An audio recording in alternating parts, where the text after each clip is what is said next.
Wystawa Hanny Villiger jest 8. wystawą dedykowaną kobietom w Muzeum Susch.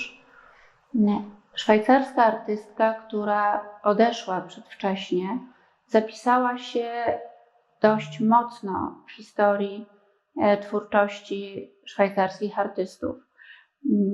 Z wielką radością odbieram słowa uznania i za wystawę, i za to, że pokazałam artystkę, która mimo tego, że za życia była bardzo popularna, bardzo rozpoznawalna, niestety choroba skróciła jej życie znacząco, to zastanawiam się, jak to się stało, że przez lata nikt nie poważył się zrobić tak dużej wystawy, która pokazywałaby twórczość Hanny Villiger. Wobec tego mogę tylko powiedzieć, że napawa mnie duma, że właśnie tutaj, w Muzeum Susch, i osoby z pokolenia artystki, i osoby młodsze, które nie miały okazji nigdy zetknąć się z artystką, mają okazję zobaczyć dużą ilość jej bardzo ciekawych prac.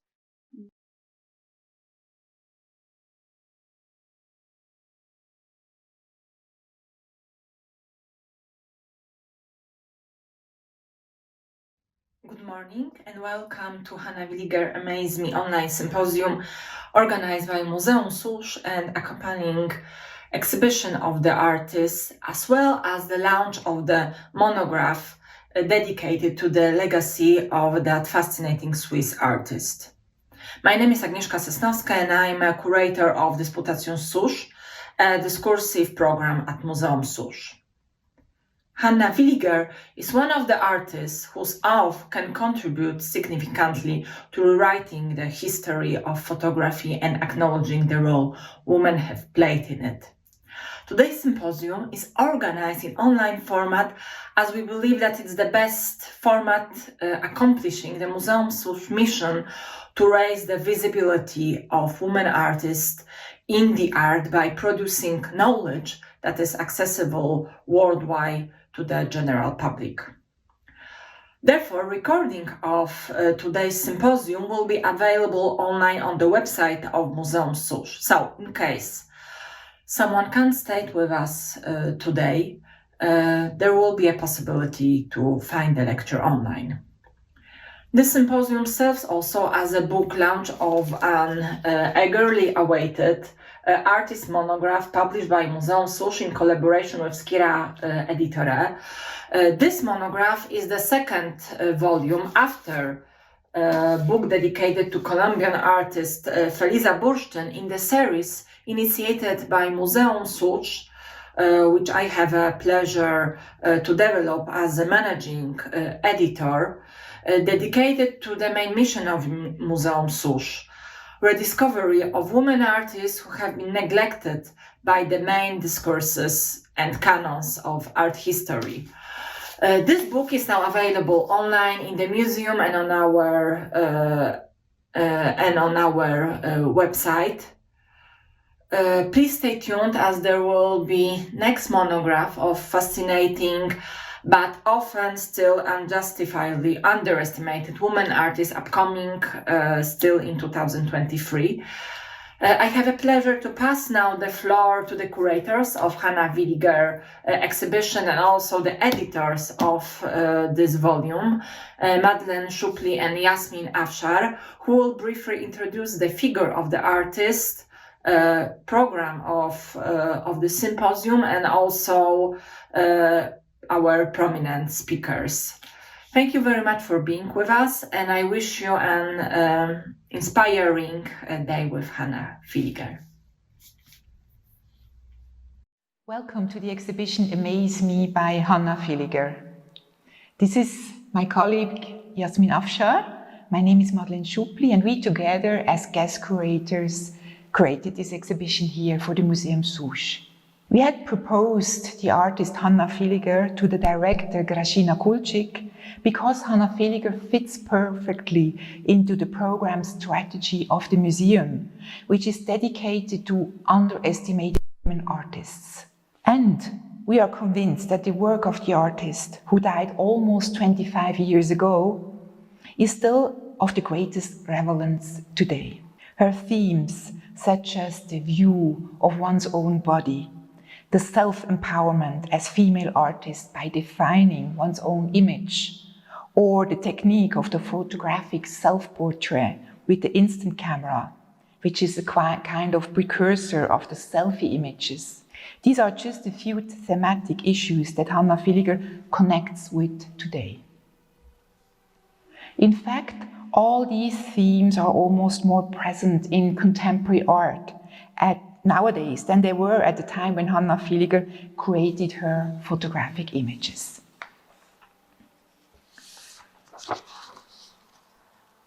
Hannah Villiger Amaze Me is the most comprehensive exhibition in 15 years. It is an overview over all groups of works and phases, beginning with the early black and white photographs and ending with the last colorful blocks with textiles. There are also a series of works shown for the first time here in Susch and some blocks we had produced especially for the exhibition. The show's goal is to look at Hannah Villiger from a contemporary perspective. With this, it came almost natural not to pursue this only thematically, but also actually inviting contemporary artists to enter in dialogue with Hannah Villiger's work. We are thankful to Alexandra Bachzetsis, in collaboration with Julia Born, Lou Masduraud and Manon Wertenbroek, that they joined in and that they show their work in the exhibition of Hannah Villiger. Now we are happy to invite you all to our online symposium. The overall concept of the panel is closely related to the editorial concept of the exhibition publication, the monograph which I'm holding in my hands the first time today. In the entering chapter, the book focuses on the life and the person of the artist, and then on the way she influenced and inspired other artists. A second part of the book is then more about the analysis of artistic issues with her work and a contemporary look on it. The publication then closes with a multi-page picture section showing the exhibition views from the museum in Susch. I will tell you a little bit about today's program, what we are expecting. So we have the structure in two parts. We begin with the first part in the morning, which is about the life of Hannah Villiger. I will give the first lecture, which is about artists' friendships of Hannah Villiger, about exhibition context, and Hannah Villiger also as a teacher. After me, Gioia Dalmolin, head curator of Istituto Svizzero di Roma, who also organized an exhibition with works of Hannah Villiger in 2021 in Rome, will do the second presentation, which is focusing on these influential years Hannah Villiger spent at the Istituto Svizzero from 1974 to 1976.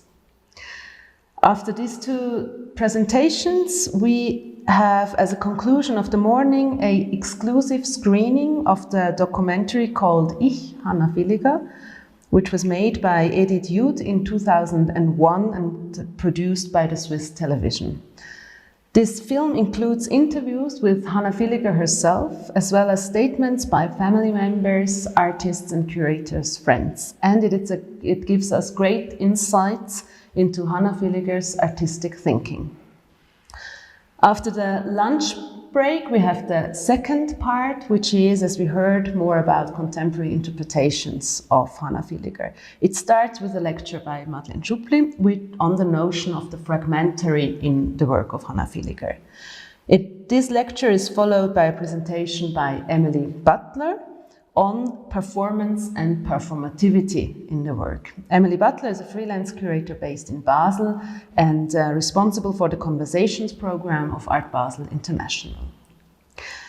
After this and after a coffee break, we look forward to hearing Wolfgang Ulrich, professor for art history and author of numerous widely discussed publications and articles. Amongst other, also a little book called Selfie, published in 2019, which was also influential to us. Wolfgang Ulrich will talk about body images in the work of Hannah Villiger and how they can be actually also discussed against the background of body images today under the conditions of social media. The lectures will be followed by a panel discussion with Madeleine Schupli and Emily Butler, who gave presentations, as well as Aisha Revela, an art historian who is currently working on a PhD about Hannah Villiger, and Agnieszka Sosnowska, publication curator in Muzeum Susch. The panel will be moderated by Quinn Latimer, author and editor based in Basel and Athens. As a conclusion of the day, we would like to invite you to an online guided tour through the exhibition here in Susch. We would like to say thank you to all the contributors of today and everyone who was involved in the realization of the program of this online symposium. And we wish you, dear audience, an inspiring day and many insights and inputs. Thank you.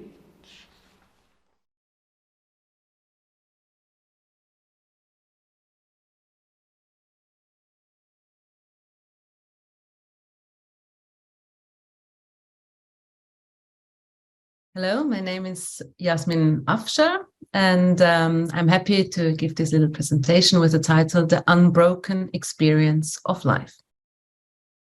So, the unbroken experience of life, das ungebrochene Erlebnis des Lebens. This is what Hannah Villiger wrote in her notebook on 25th April 1990.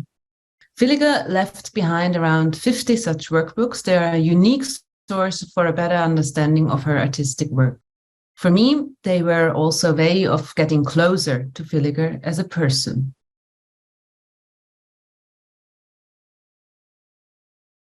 The unbroken experience of life. What does that mean? Villiger sought intensity in art as in life. She had, especially in her younger years, a lavish lifestyle. She was traveling a lot, partying, alcohol, drugs, and so on.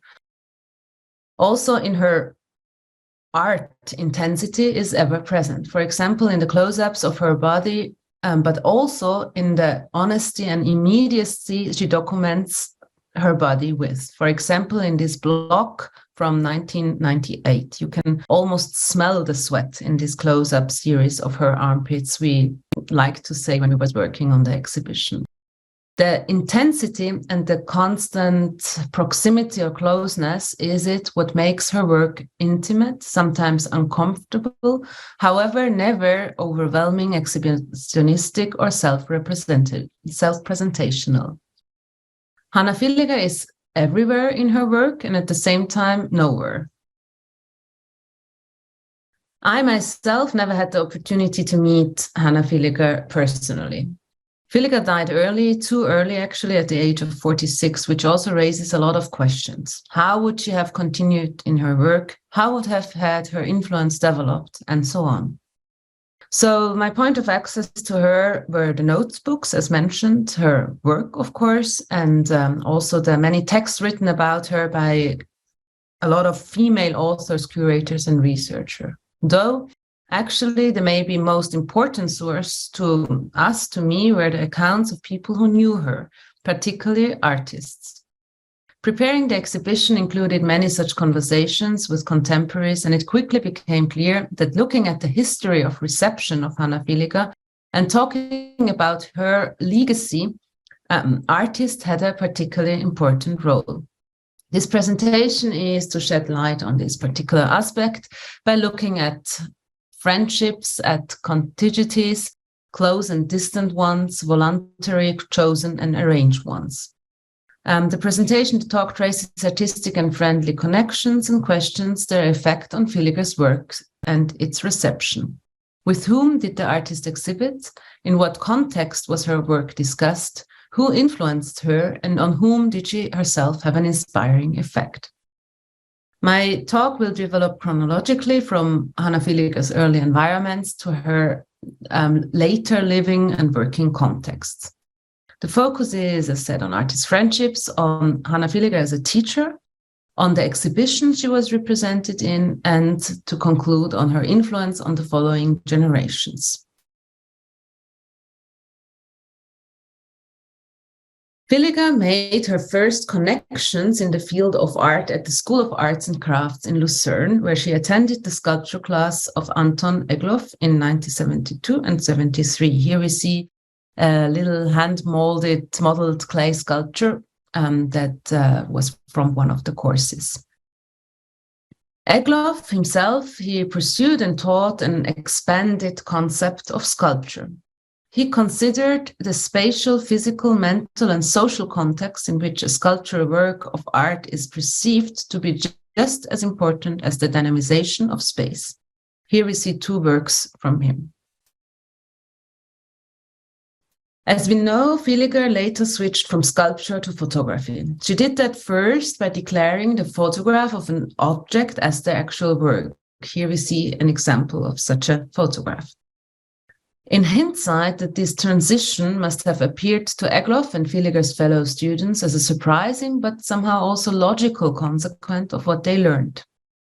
However, while Egloff worked anti-monumentally, Villiger herself later did indeed even become monumental in the very medium of photography. And this in her very own sensual and also pressing way. She didn't use heavy sculpturing material but arranged her photographic enlargement to large blocks. They are oversized in many terms. She herself called them elephantine, or as the artist Katja Schenker put it, lavish in their use of the body. In Lucerne, Villiger also became acquainted with the work of Jean-Christophe Ammann, at the time the director of the Kunstmuseum Lucerne. He brought international contemporary art to the city. For example, Villiger pasted the invitation card to the Gilbert and George exhibition into one of her workbooks. One could also see Gerhard Richter, Paul Teck, Joseph Kossuth, Giovanni Anselmo, Franz Gertsch, or as well the Swiss sculptor Katharina Sallenbach as one of few female positions. So basically we can say that Villiger and her fellow students were smack in the middle of the art scene of that times. The conditions for launching an artistic career were ideal. Villiger wrote in a notebook of those years, quote, "Art is not a profession, but rather a path to truth and self-realization for both the artist and the viewer." Jean-Christophe Ammann himself was an early and maybe the most important advocate of Hannah Villiger. In a short personal text in a catalogue for the group exhibition 4.1, which took place in 1980 at the Aargauer Kunsthaus, he wrote, "I cannot imagine Hannah Villiger without human warmth."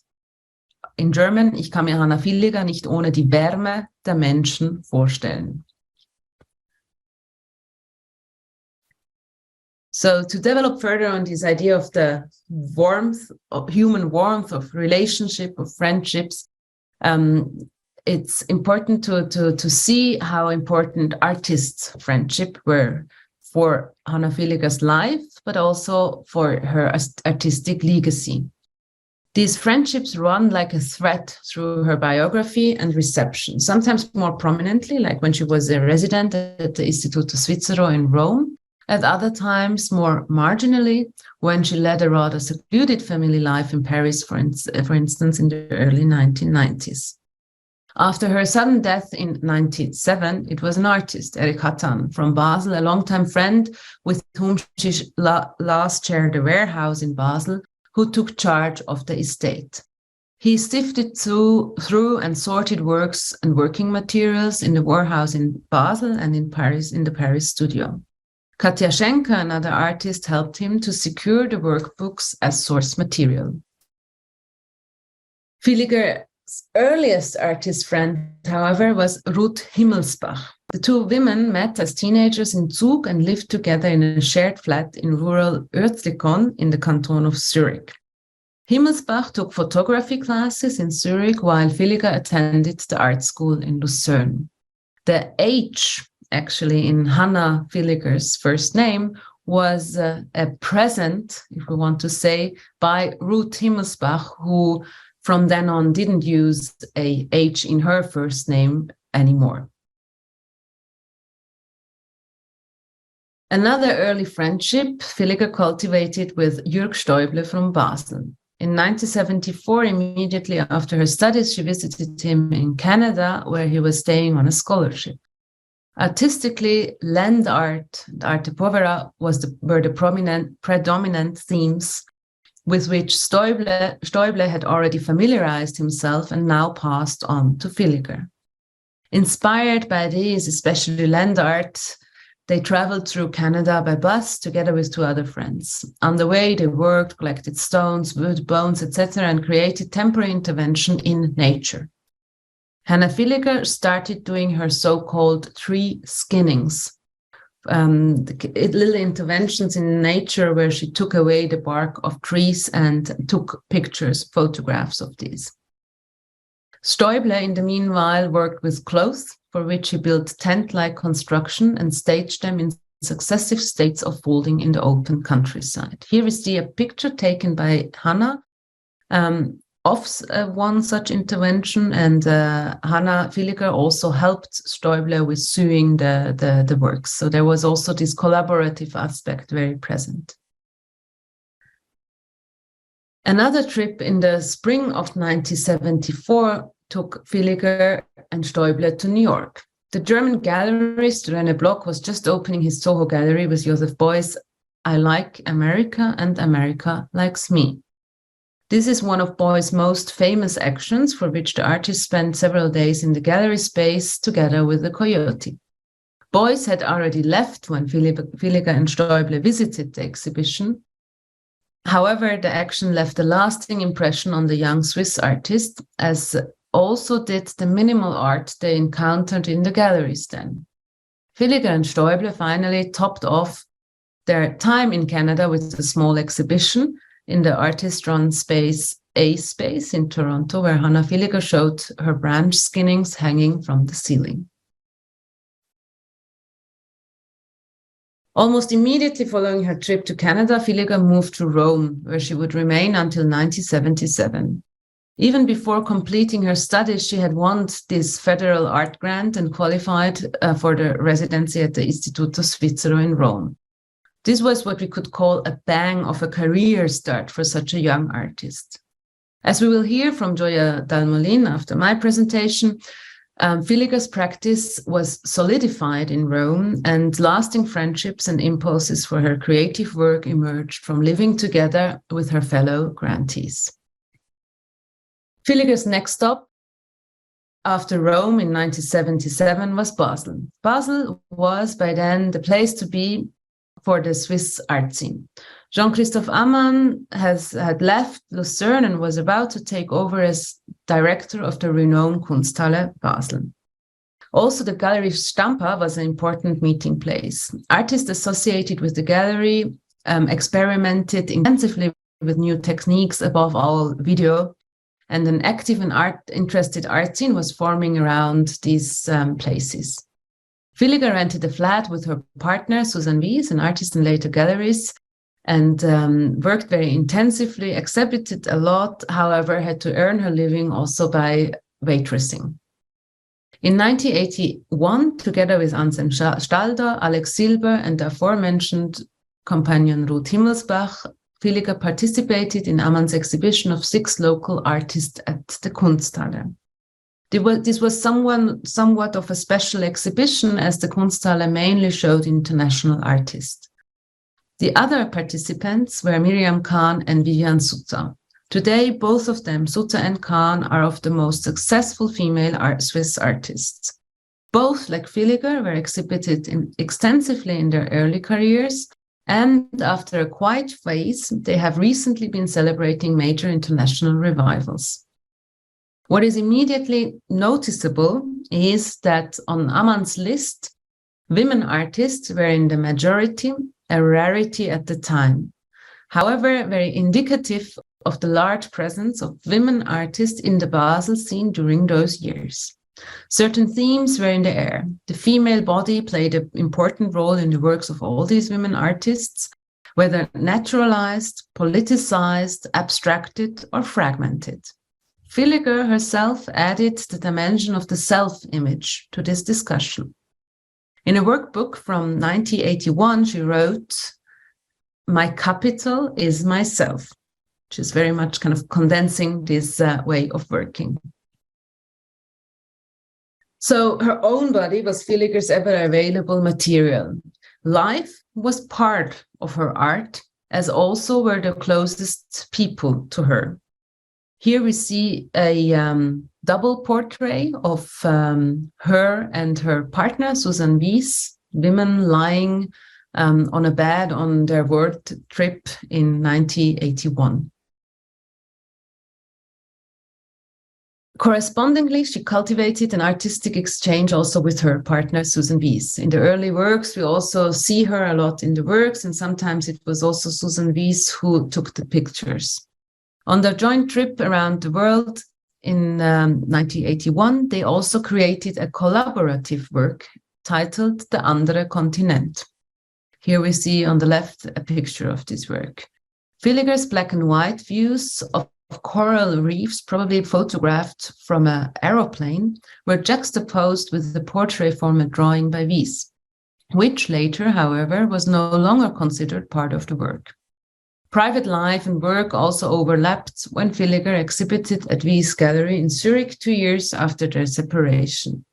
After that, contact between the two women broke off.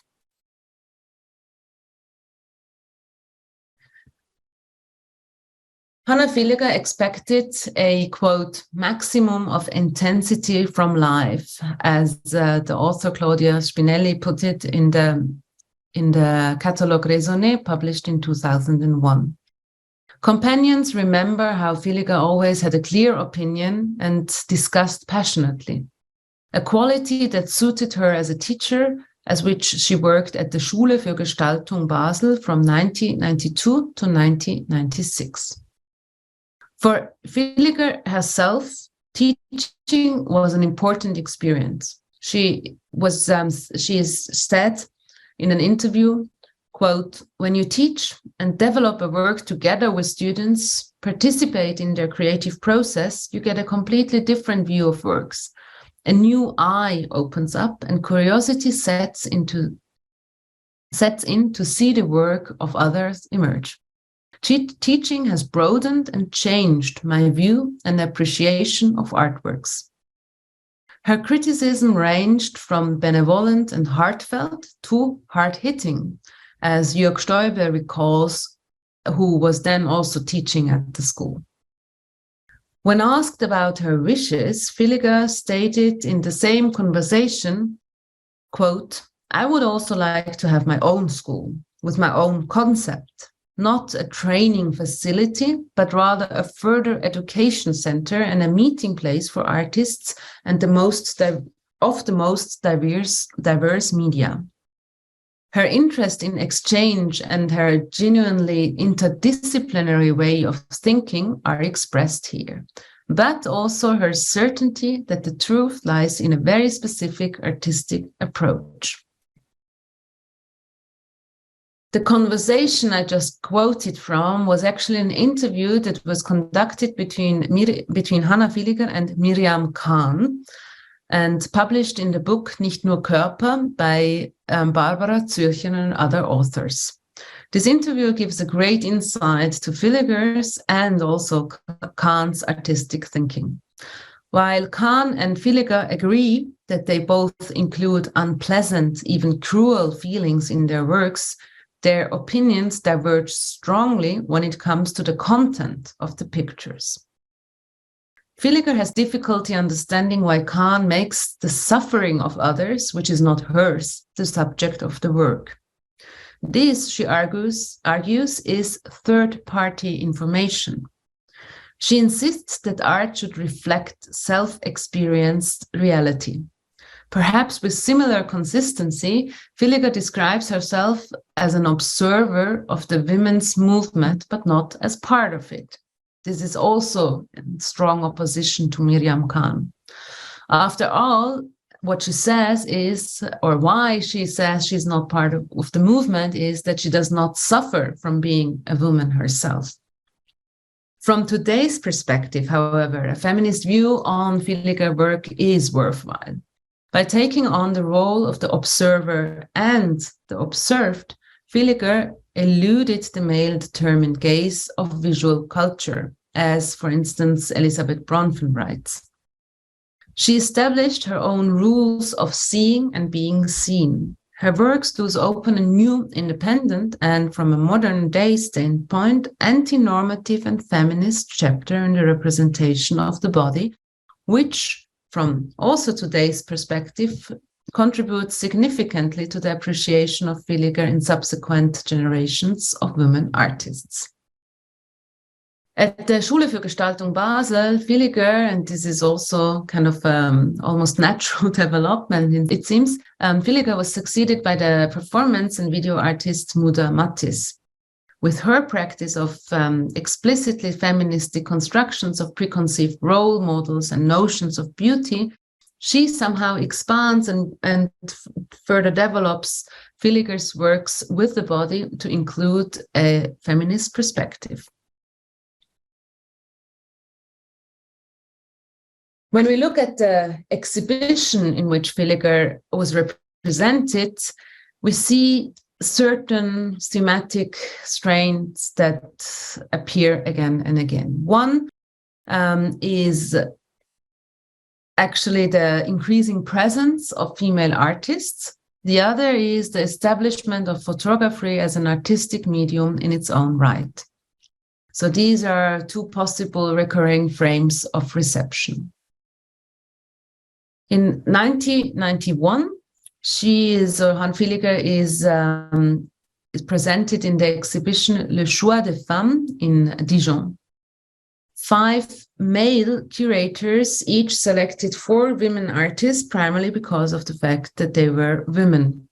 An utterly inadequate procedure from today's perspective. And also, if we remember the Basel exhibition with more female artists than male artists, also in quite a bit of a contrast to that. Villiger was included in this exhibition in Xavier Duro's selection, together with Laurie Parson, Jessica Stockholder, and the Swiss artist Ilona Rüegg. Here we see an exhibition view of that show. In 1990, the curators Urs Stahel and Martin Heller noted on the invitation card to the survey exhibition called Wichtige Bilder, Important Pictures, at the Museum für Gestaltung Zurich, what they think of photography in Switzerland then. They say photography in Switzerland was a, quote, stepchild of current visual culture. They strove to counter this with their exhibition of positions from artistic and documentary photography, including Balthasar Burkhardt, Hans Danusa, and Robert Frank. Villiger stood out not only as a result of her performance in this exhibition, but also due to her consistent view of herself. Her work represented a kind of antithesis to the then still common understanding of photography as a means of bringing the farthest corners of the world into the homes. Villiger's position is quite the opposite. Already 9 years earlier, Villiger had answered the question as to how she used the medium for photography. Quote, quite intuitively as a material for its sensual quality. And I work with it like a painter who binds pigments with either a dry or a fat binding agent. The photograph should be made entirely my own, for then it is more than an image. It belongs to me. An additional thematic area that led to exhibition invitations was Villiger's work with the body. In 1993, the Tate Liverpool organized the exhibition Elective Affinities. Based on Johann Wolfgang von Goethe's eponymous novel, the original German title Wahlverwandtschaften, the exhibition brought together artists who used the body as a supra-linguistic form of expression, evoking a physical experience in the viewer. Villiger was shown, here we also see an exhibition view, was shown alongside artists such as Pauline Cummins, Jana Sterbach, and Helen Chadwick, who all worked with their own female bodies and developed new models of representations for them. Almost 20 years later, so after Villiger died, the Albertina in Vienna hosted the exhibition Körper als Protest, Body as Protest, which dealt specifically with the representation of the human body in the medium of photography. The term or the notion of protest referred to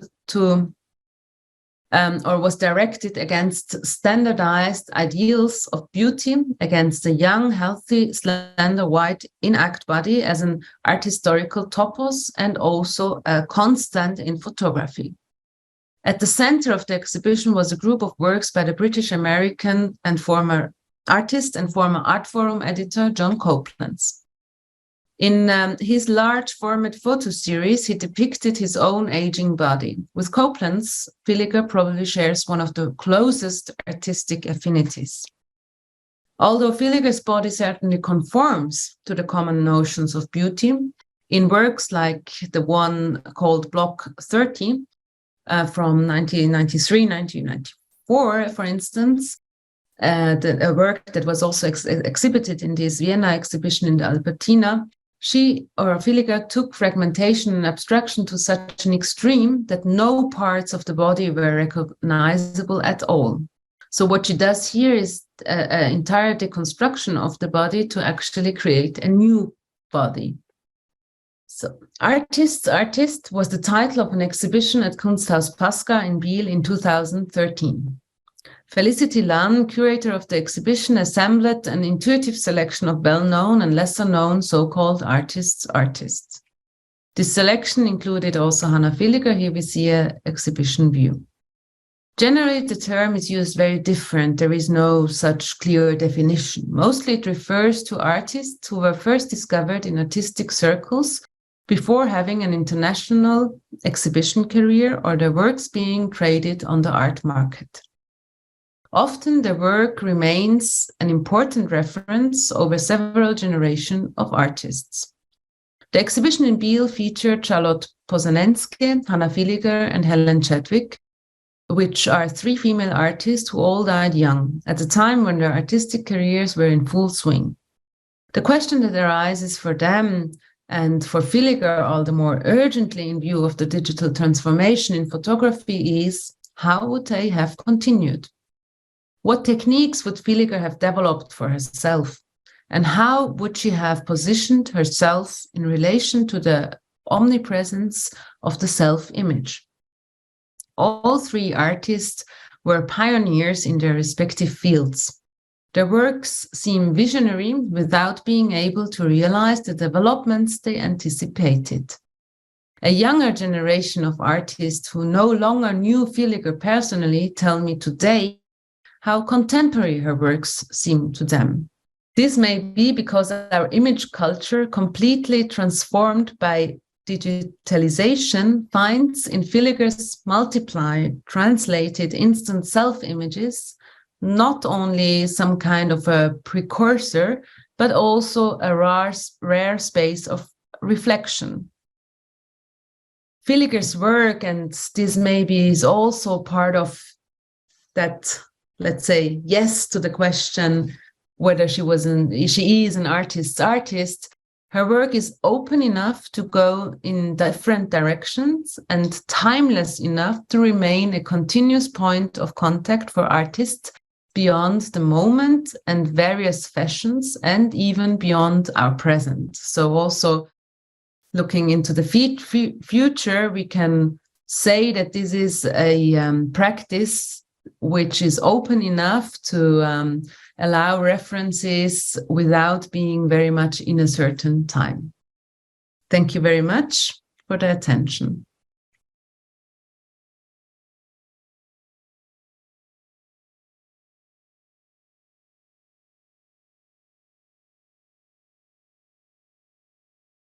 Good morning, everyone. I'm Gioia Dalmolin, head curator of the Istituto Svizzero in Rome, Milan, and Palermo, and I'm very happy to be part of this symposium on Hannah Villiger, and also very honored to present my research in such a good company.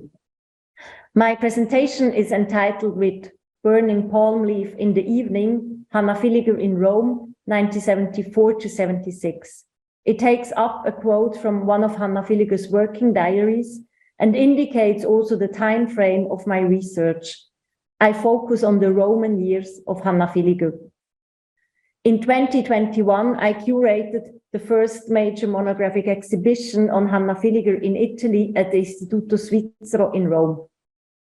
Hannah Villiger receives a scholarship for the Istituto in 1974.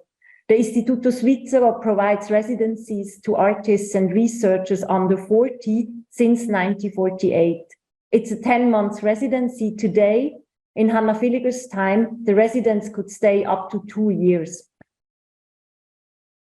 Hannah Villiger lives in Rome until 77, first at the Istituto Svizzero and then in the Trastevere neighborhood. After that, she moves to Montefalco in Umbria before returning back to Switzerland.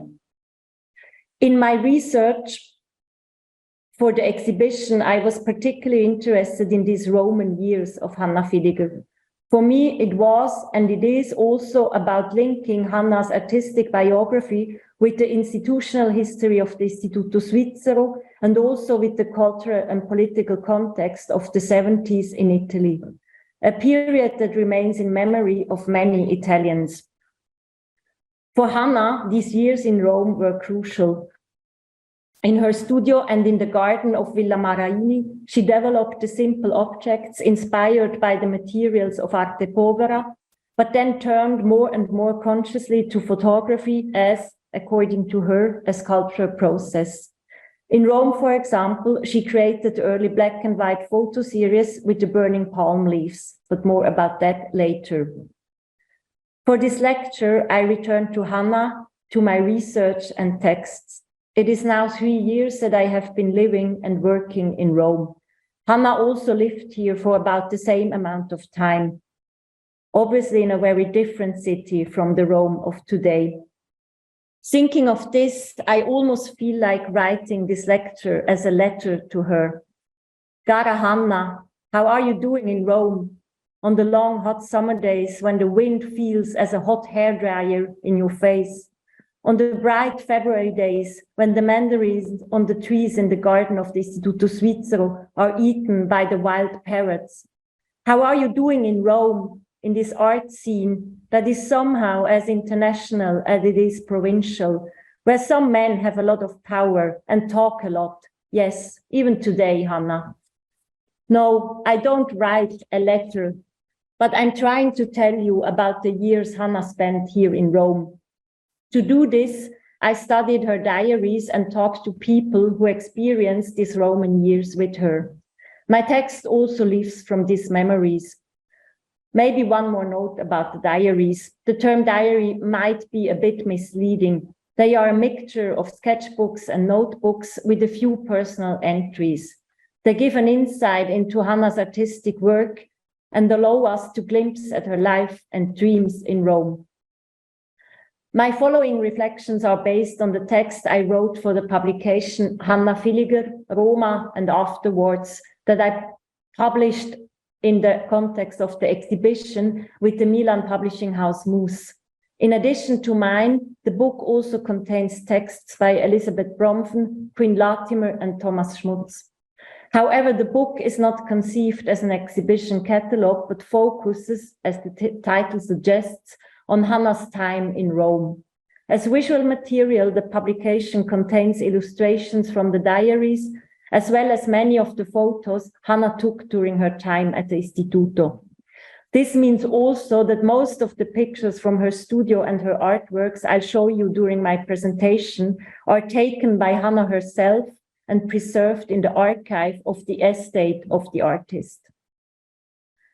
So let's dive into Rome and in Hannah's time here. The palm leaves, as an art historian who was in Rome with her at the same time tells me, were set on fire by Hannah as she stood on the roof terrace of Istituto Svizzero. Then she threw them down into the garden of Villa Maraini, a building that was built around 1900. The black and white photo series with the flying fiery leaves is created in 75-76 during Hannah's stay as a fellow at the Istituto Svizzero in Rome. Burning palm leaf in the evening, she writes in her work diary in 75 under a quick sketch of such a leaf. The blazing flames and the crescent moon are colored yellow with watercolor paint. Hannah Villiger arrives in Rome in November 74. She's only 23 years old and has just completed her studies at the Lucerne School of Applied Art under the Swiss sculptor Anton Egloff. She spends the months before Rome in the US and in Canada. In September 74, at an exhibition space in Toronto, she shows sculptures made of branches whose bark she has removed in places.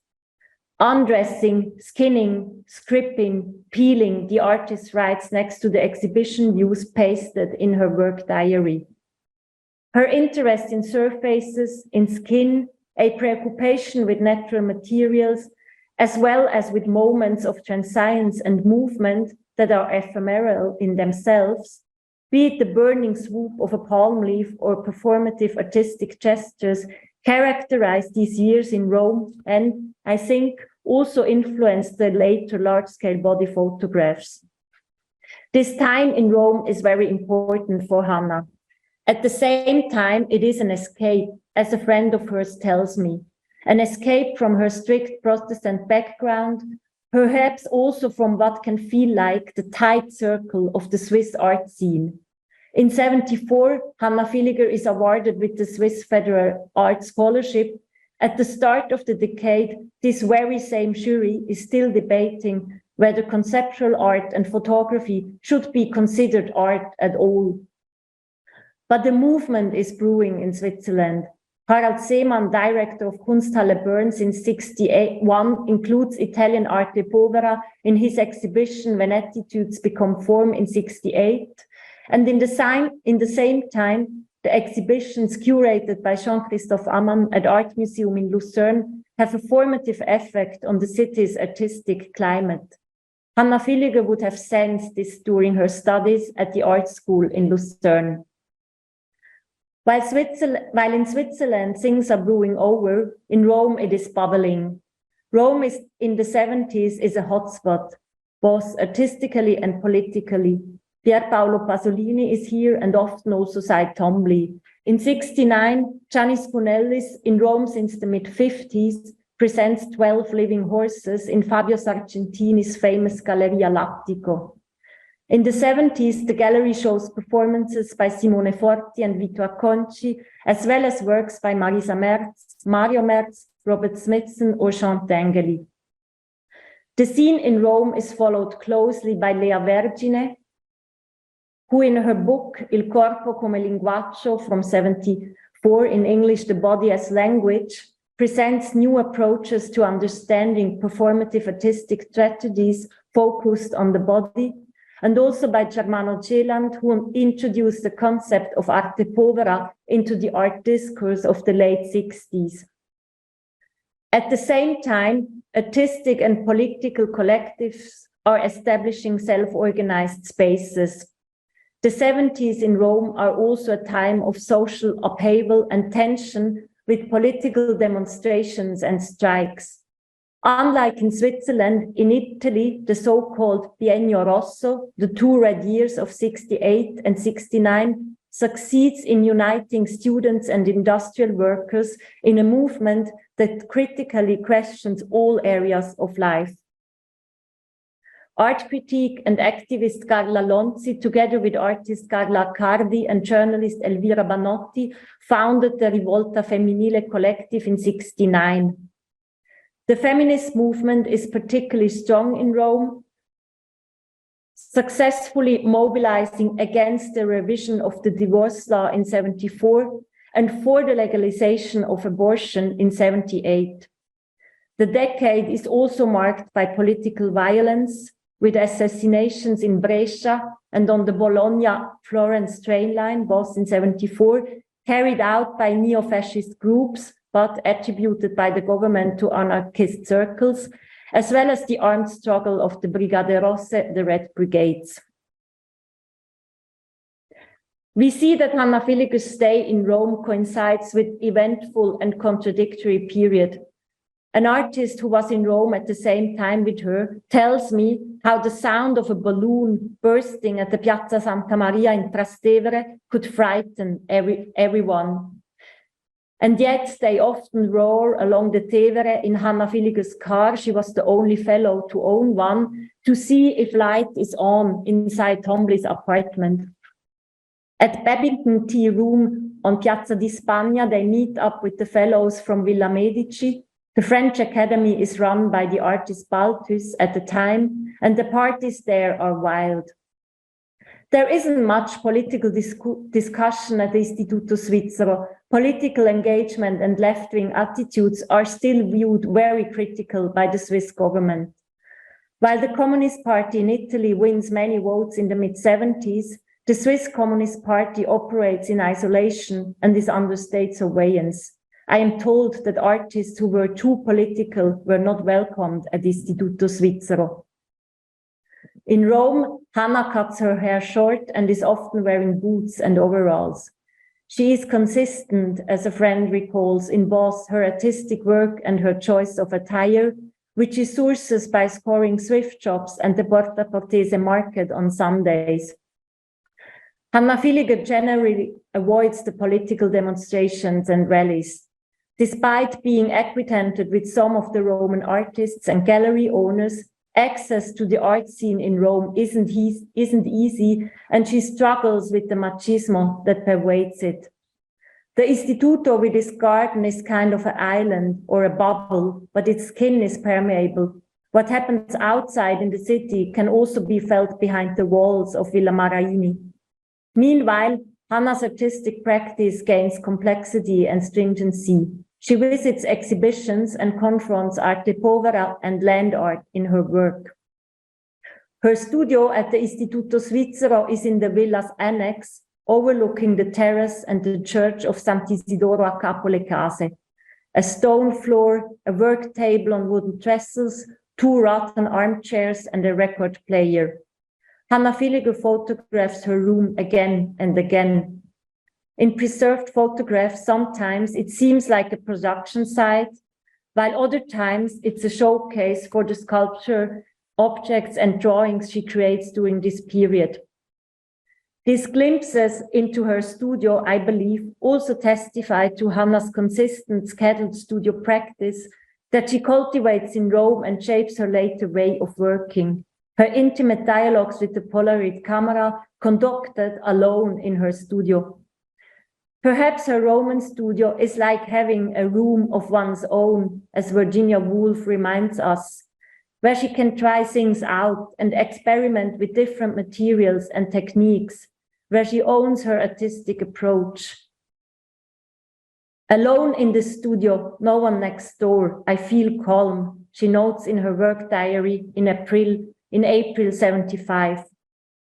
The work diaries that Hannah Villiger keeps since coming to Rome also tell of her ritualized practice. At the same time, they serve as an extended thinking space and as a workspace where she jots down thoughts and observations, quotes from books or things she needs to buy, or souvenirs collected along the way.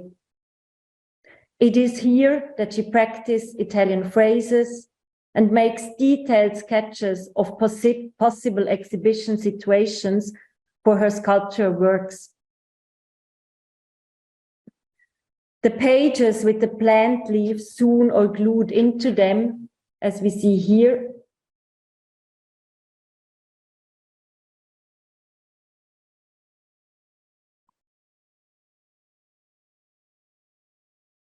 but also her play with the word fragments. And as we all know, fragmented views of her own body are central in her later work.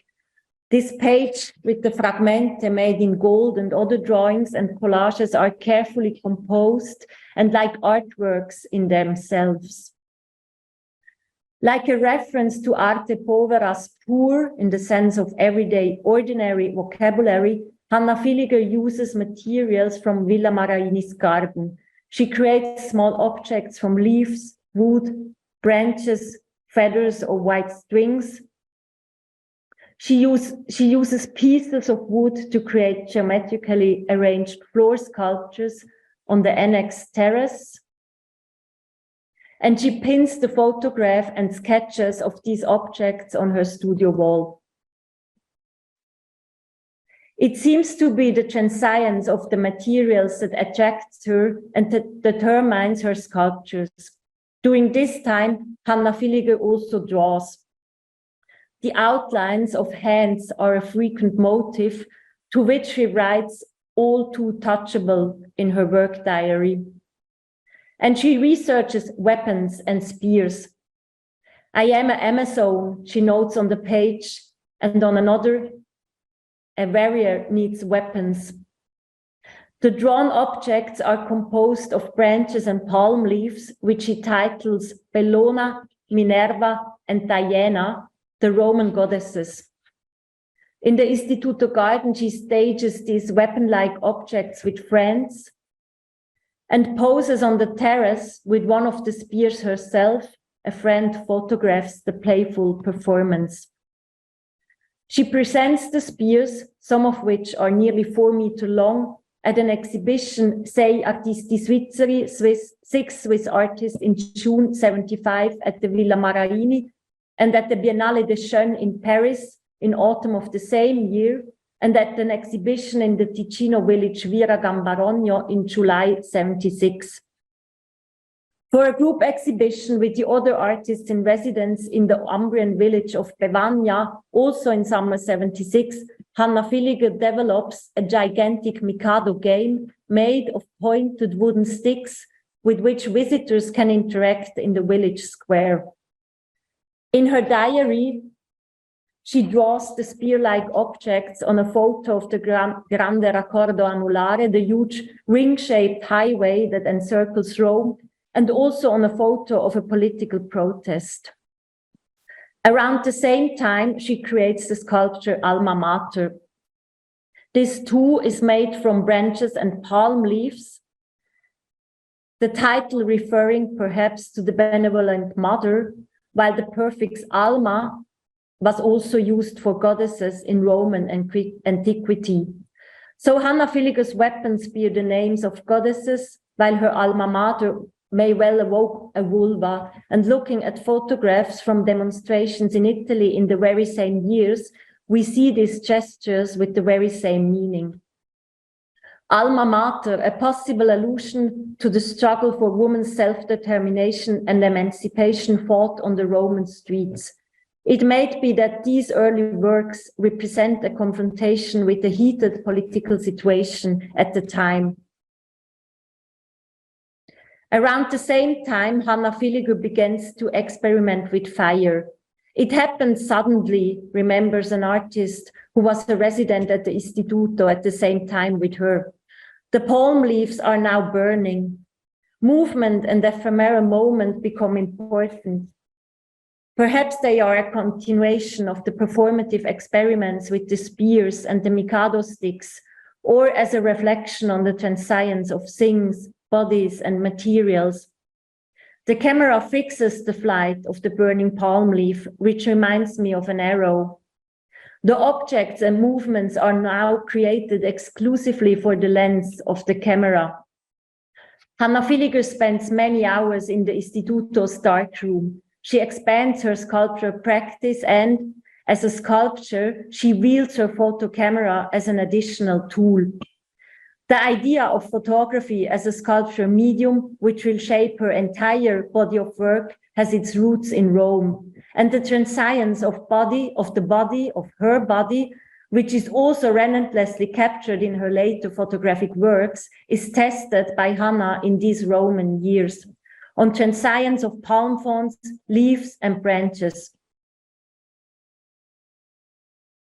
Thanks God, they are forced to fall apart naturally, she notes in her work diary.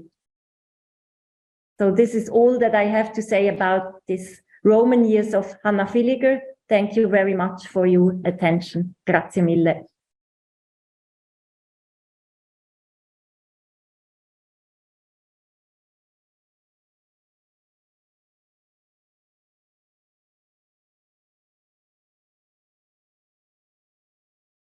Hello, everybody. My name is Manon Wertenbroek. I'm one of the two guest curators who did the exhibition Hannah Villiger Amaze Me for the Museum in Susch. And I'm happy to talk now about the fragmentary in the work of Hannah Villiger. What are fragments? Fragments are parts, remnants. They are piecework in the literal sense, pieces of a work. They refer to a whole that no longer exists as such. They are part of something that still awaits completion. The term fragment was originally applied to objects, stones, or sculptures in the sense of a piece broken apart. However, a fragment can also be something open, unfinished, a work that has not yet been completed. The term is used with this connotation especially in literature, and since the Romantic period, the fragment has become a true literary genre. The unfinished text is meant to inspire continued intellectual or literary work. Both meanings of the term, we could call it the unintended versus the intended fragments, can be applied to Hannah Villiger's artistic practice and will serve me as a background against which to reflect on her work. The following thoughts refer mainly to the work based on Polaroid photographs and thus to Villiger's work from 1980 onwards. Although reference to her earlier works, namely the object of drawings produced in the 1970s and black and white photography, serve to anchor the theme in the beginning of Hannah Villiger's oeuvre.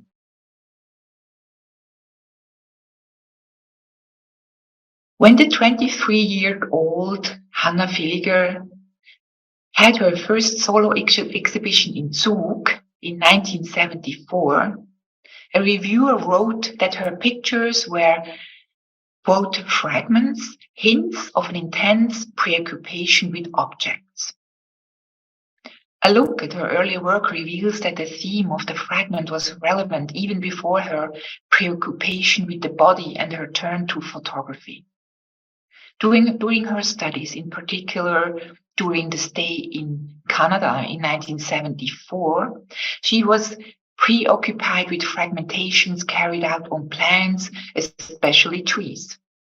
She used a knife to cut off branches in larger and smaller pieces, which she then placed in the exhibition space, for example here, her show in Toronto.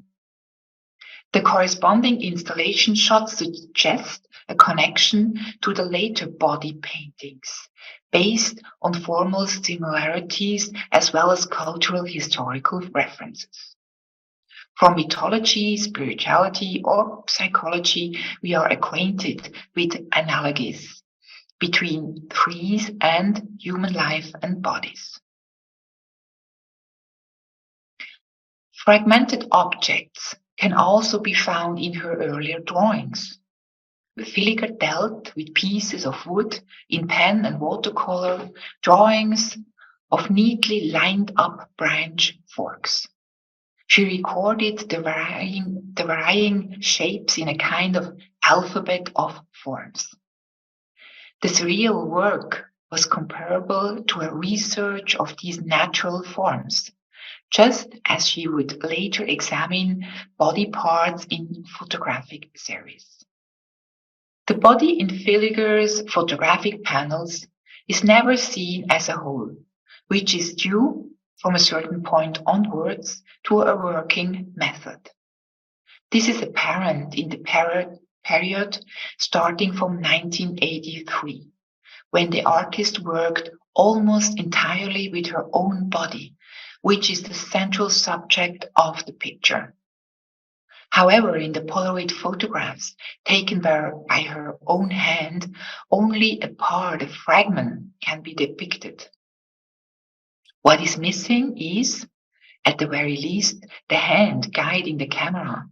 Somewhere, this hand or the whole arm or upper body is cut off by the edge of the picture. The body is thus partly inside and partly outside the pictorial space, and the artist is thus both the invisible subject and the visible object.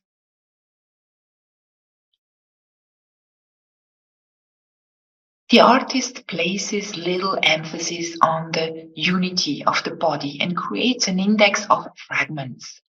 David Lévi-Strauss aptly explained. She often pushed this game so far that the viewer is unable to reconstruct the body as a whole. But we know that there is a continuum, even if we cannot recognize it. We have this certainty because we sense that the images are of a living body. We see reddened areas of skin, goosebumps, tense muscles and tendons. And in some images we can detect movement. Life pulsates in these limbs. We find a contrast to this in Hans Bellmer, who at the beginning of the 20th century attracted attention with his surrealistic imagery. He arranged and photographed arms, legs, or the torso of a puppet, inanimated body fragments that do not form a whole, but are nevertheless formally quite comparable with Hannah Villiger's body elements.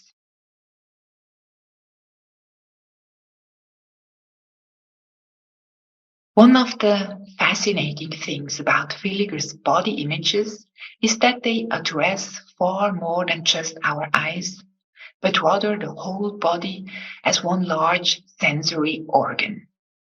We as viewers are more than intellect. In dialogue with the work of Hannah Villiger, we are above all emotion and body. The images are disturbing. They speak directly to our feelings as well as through our own physicality. We try to trace the posture of the body depicted, to figure out how the knotting of the limbs is possible. We are even tempted to recreate the positions. In principle, our own body would be capable of adopting the posture of the model. Sometimes we succeed, sometimes it's so complex that we fail. And this failure fascinates and impresses us. But it also leads to an alienation, when it is not possible to make the connection between the depicted body and one's own body. The complex processes of fragmenting as part of the compositional decisions take the image body out of the realm of familiar body perception and transfer it into spheres to which we find access through the sensual body perception. The desire, the erotic charge, acts like a powerful pull. In Villiger's imagery, we encounter sensuality in all its complexity of attraction and repulsion, pleasure and pain, loneliness and closeness.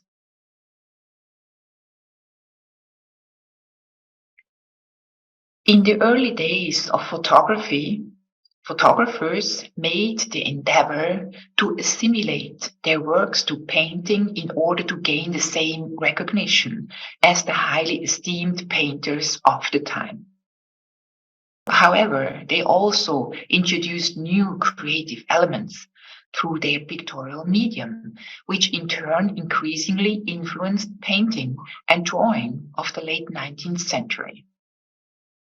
Part of the photographic aesthetic was, among other things, the radicality of the cropping of the image, with which one could cut out a piece of visible reality without further ado. This led to a decontextualization of the motive and strengthened awareness that the image always represents a section and thus a fragment of reality. With regards to Villiger's work, this draws our attention to the edge of the picture, to the fragmentation cut with which the pictorial field is limited. The edges of the images become all the more important because the Polaroid process produces a very specific, almost square image section, and thus distinguishes itself in terms of our habits of seeing photography determined by the rectangle. The artist used this format preliminarily, as can be seen in the first Polaroid works from 1980. Of her own face, for example, the image detail reveals only the mouth and the shadow of the nose. In the photograph of her lover, the décolleté and arms appear within the picture frame, while the head and lower body lie separated outside. These examples are representative of a type of image composition that never shows a whole. The camera moves in close. As a result, much disappears from view, which could be as a symbol of the intimacy between the women, the physical closeness between the two lovers. Here, the camera is also passed back and forth. In some cases, Villiger is only a model, leaving the role of the photographer to her partner. Their state of togetherness is also emphasized by a formal alignment that almost makes them twins. For instance, two photos each show their tanned bodies in bikini bottoms. With a cigarette in their right hand, they lie on the bed, heads and legs missing. The fragmentation not only makes them confusingly similar, but also elevates the anecdotal nature of the intimate moment to a broader scope.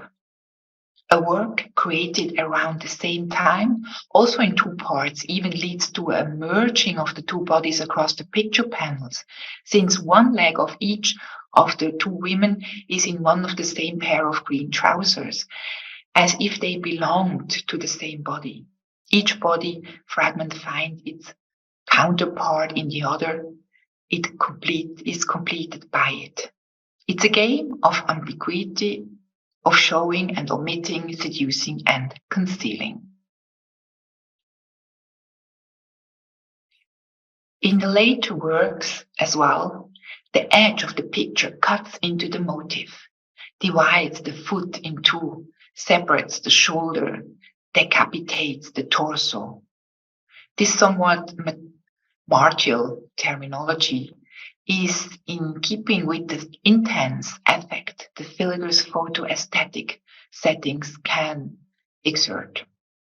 She makes it clear to where she wishes to direct the viewer's gaze, and that her own body is the material with which she can work in all freedom and radicality. In 1988, Villiger assembled Polaroid images into groups for the first time, which she called blocks. The following year, she had the opportunity to show block number 1 in the legendary large-scale exhibition Bilderstreit in Cologne. By cutting the photographic edges of the picture, open margins emerge that can connect with the adjoining pictorial space. With the blocks, the artist was concerned with forming a new unity. In her workbooks, there are many drawings with possible compositions, which she played through. In total, Villiger created roughly 100 blocks consisting of 2 to 20 individual images. In order to find a coherent transition between the shots, the artist turned the Polaroids in all directions and laid them out in a geometric grid with small distance between them. In this way, new bodies emerge from the body fragment. What had been amputated is supplemented by another body part on the next panel. This is masterfully achieved in this block, where, for example, cut-off shoulder section is continued in arms and legs on the next photograph. All 6 panels combine to form something new. Here, body parts explicitly become sculptural material and part of a larger whole. In this work, the fragments of the woman's body become a new being. During our conceptual work on the exhibition at the Muzeum Susch, we called this block the animal. We saw in it as kind of a strange animal with an energetic body that moves in a crouching posture in a black space. Through the block of pictures, the body experiences an expansion, new possibilities present themselves. Formulated here are perhaps longings for a new whole, for an openness of ideas of the female body and of traditional demands on its representation.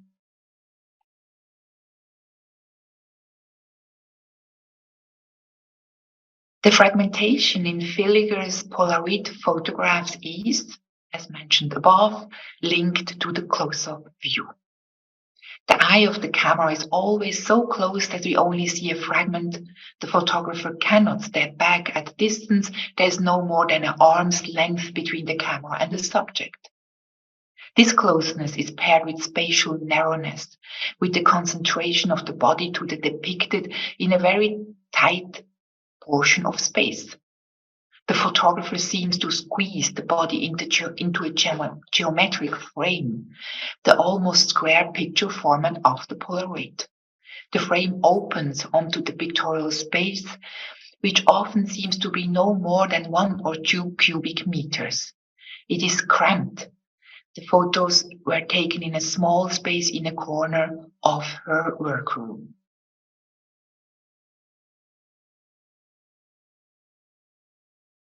The artist was dedicated to the representation of the outside world, not only with her early work, but also selectively in her later Polaroid pieces. When she turned her camera outwards, she did so with a pan shot, moving away from the corner where she worked and towards the window and the city in front of the house. She photographed the view from her studio room in Paris and Basel, where she mainly lived. Villiger did not immerse herself in the city, but remained in the position of an observer. Once again, she used a serial approach, working on individual motifs, such as the immense treetop that unfolds its splendor in the front of her window in Basel.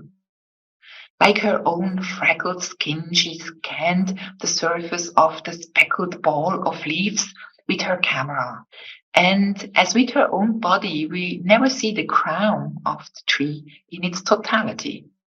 The mystery of this sensual natural phenomenon remains. The artist did not want to tell the story to its end.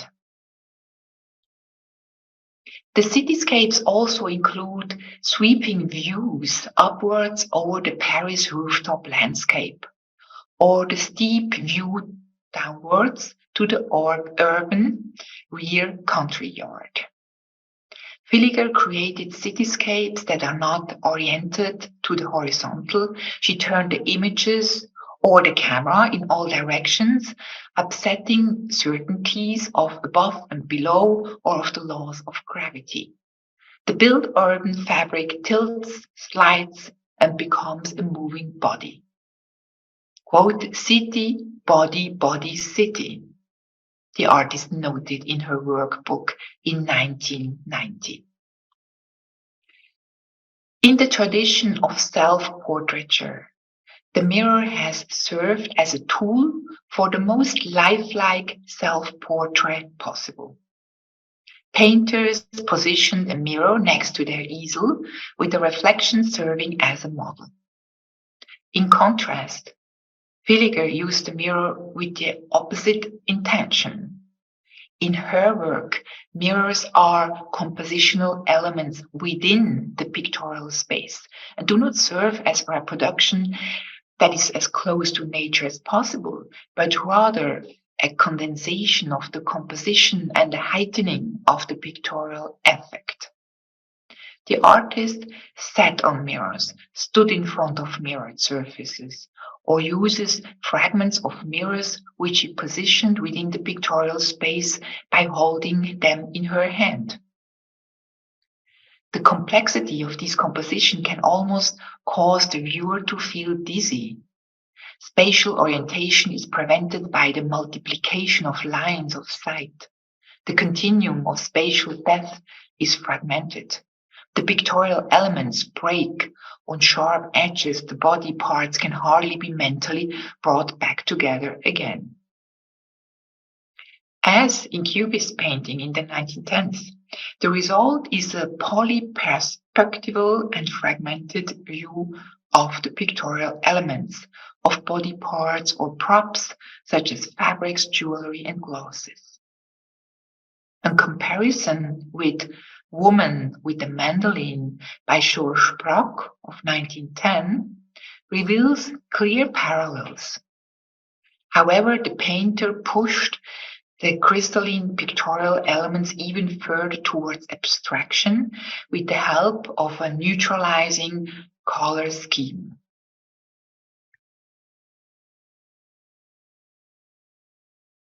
Villiger was simultaneously a model and a photographer. Therefore, her works are in fact self-portraits. On a content level, however, they cannot be understood as such. Too much in Villiger's work deviates from the canon of the self-portrait. There is no eye contact with the viewer, no psychological self-exploration, no will to self-representation. The artist worked as a researcher on her own body, which was the object of investigation, the tool and the material available to her on a daily basis. She dealt with the material uncompromisingly. She, quote, used it and, quote, squeezed something out of it. There is not a glimpse of exploration of her own personality either. Although in 1990 she wrote in her workbook, quote, one strives to express a sense of one's inner self. Still, the impression remains that she avoided telling us about herself as a person. This may seem surprising since she depicted herself in hundreds of pictures, almost always naked and in front of the large format works. The viewer comes very close to this exposed body. For Villiger, however, nudity does not seem to be necessarily linked to intimacy. For example, when she says that she perceived the skin like a dress and that she did not feel as if she was exposed or naked. Nor does the artist convey hypothetical insights into her inner self by slipping into roles. This is also the key difference to Cindy Sherman, for example, and her staged photography. Villiger's pictures do not create a reproduction of an extra pictorial reality. Staging, composition, lighting, and fragmentation result in a construction and not an objectifying image.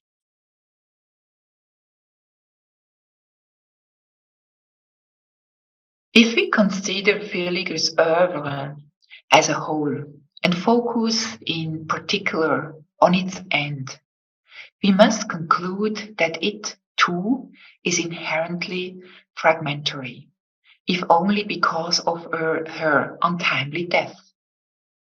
Her work came to a sudden end. It was not completed. It is a fragment in the literary sense, a kind of torso that could be thought further without knowing in which direction it might have developed. The only thing that seems difficult to imagine is that Villiger would not have continued to work with her own body in one way or another. In the year before Villiger's death, 3 blocks were created in which one cannot recognize any body parts. Instead, we look into a apparent jumble of brightly colored fabrics, gathered, rolled, cast off, folded. The body withdraws while simultaneously color emerges. This happens with a force that overwhelms. There are color explosions dominated by strong red and complemented by shades of yellow, blue, and white. Although the body itself is not depicted, it is indirectly present. In red, the color of blood and flesh. The view seems to penetrate the inside of the body, and openings lead our gaze into the depth of the fabric of the body. At the same time, the vibrating shades of red speak of eroticism, and the textiles are arranged into shapes reminiscent of the female sex. The fabrics are at least partially recognizable as articles of clothing. This is the motive of undressing and also leads back to eroticism and makes us think of Wolfgang Tillmann's photographs, for instance, of striped garments.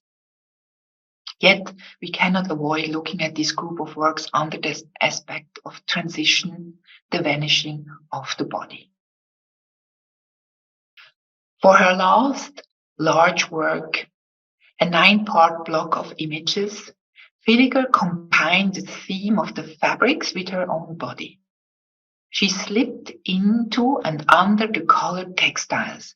Fragments of an arm or leg emerge. Red is the spatial bracket that frames the body with the red background and the corresponding headscarf. The latter a new element in her imagery. Villiger's work broke off prematurely, although with something new. Thank you.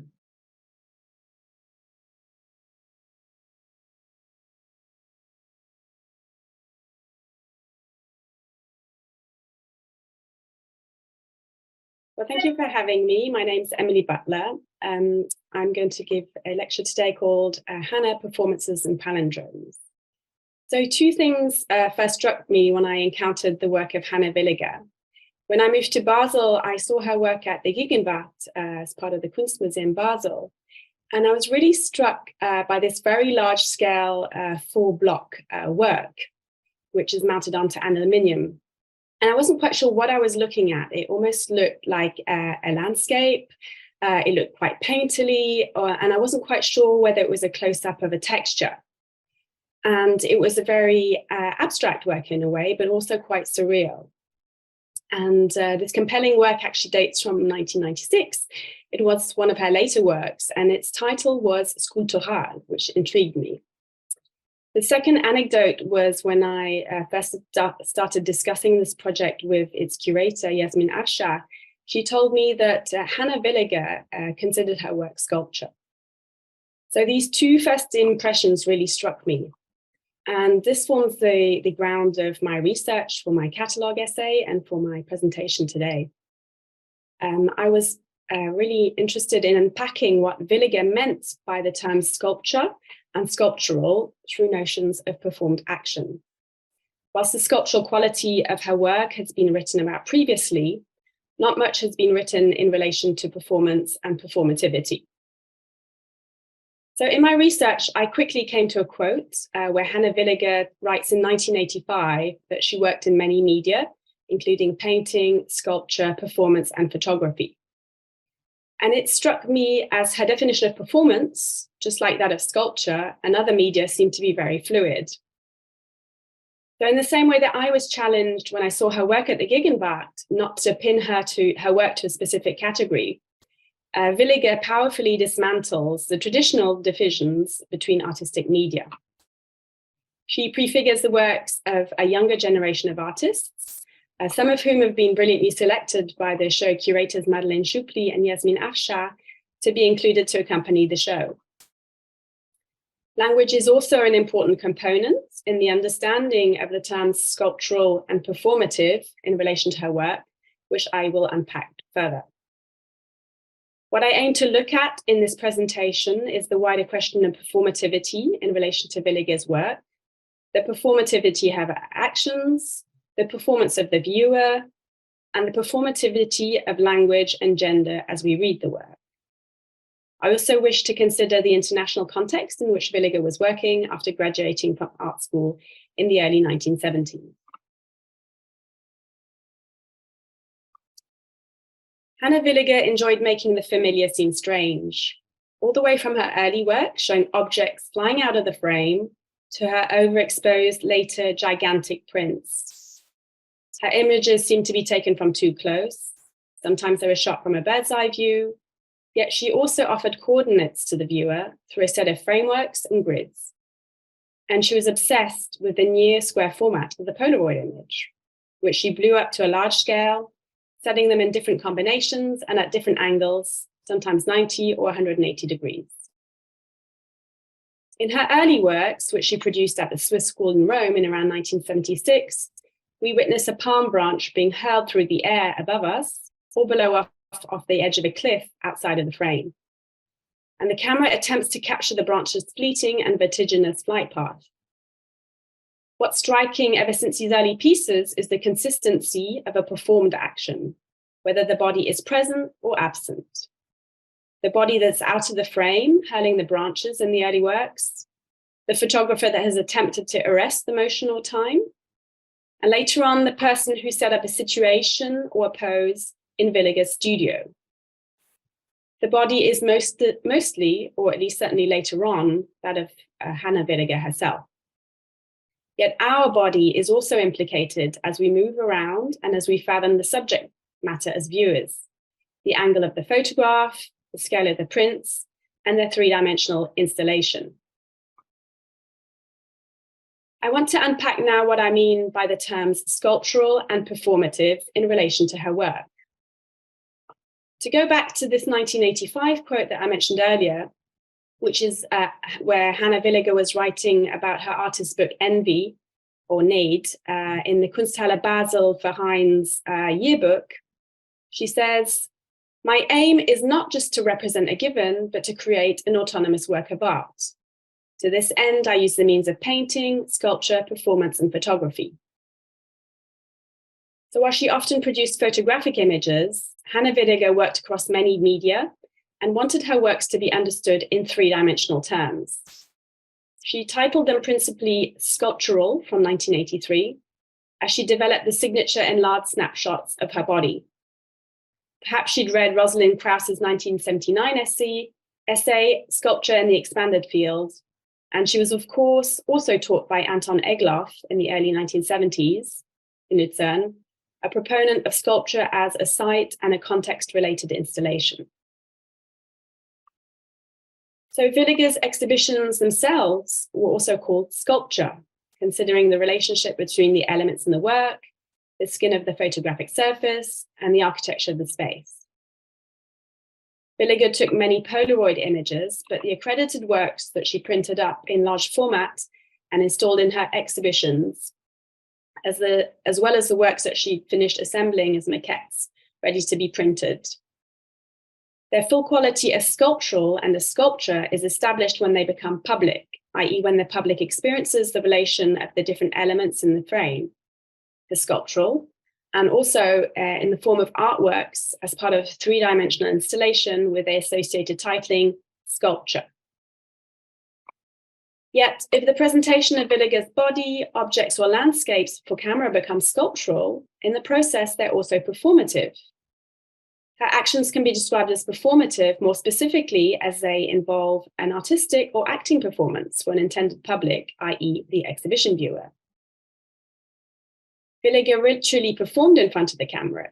She captured her body's physicality, its sensations, its feelings, and the way it interacted with objects, mostly in her home studio, for example, with a plate, with colored fabrics, or using a mirror. But she also did this by looking away from herself, out of the window over the rooftops of Paris. These images were all taken in the privacy of her studio, but they were performative actions caught on a Polaroid and selected to make into an artwork and thus public. The performative nature of her actions is revealed through repetition, by dissecting the poses and daily actions to expose their absurdity or to make them become extraordinary.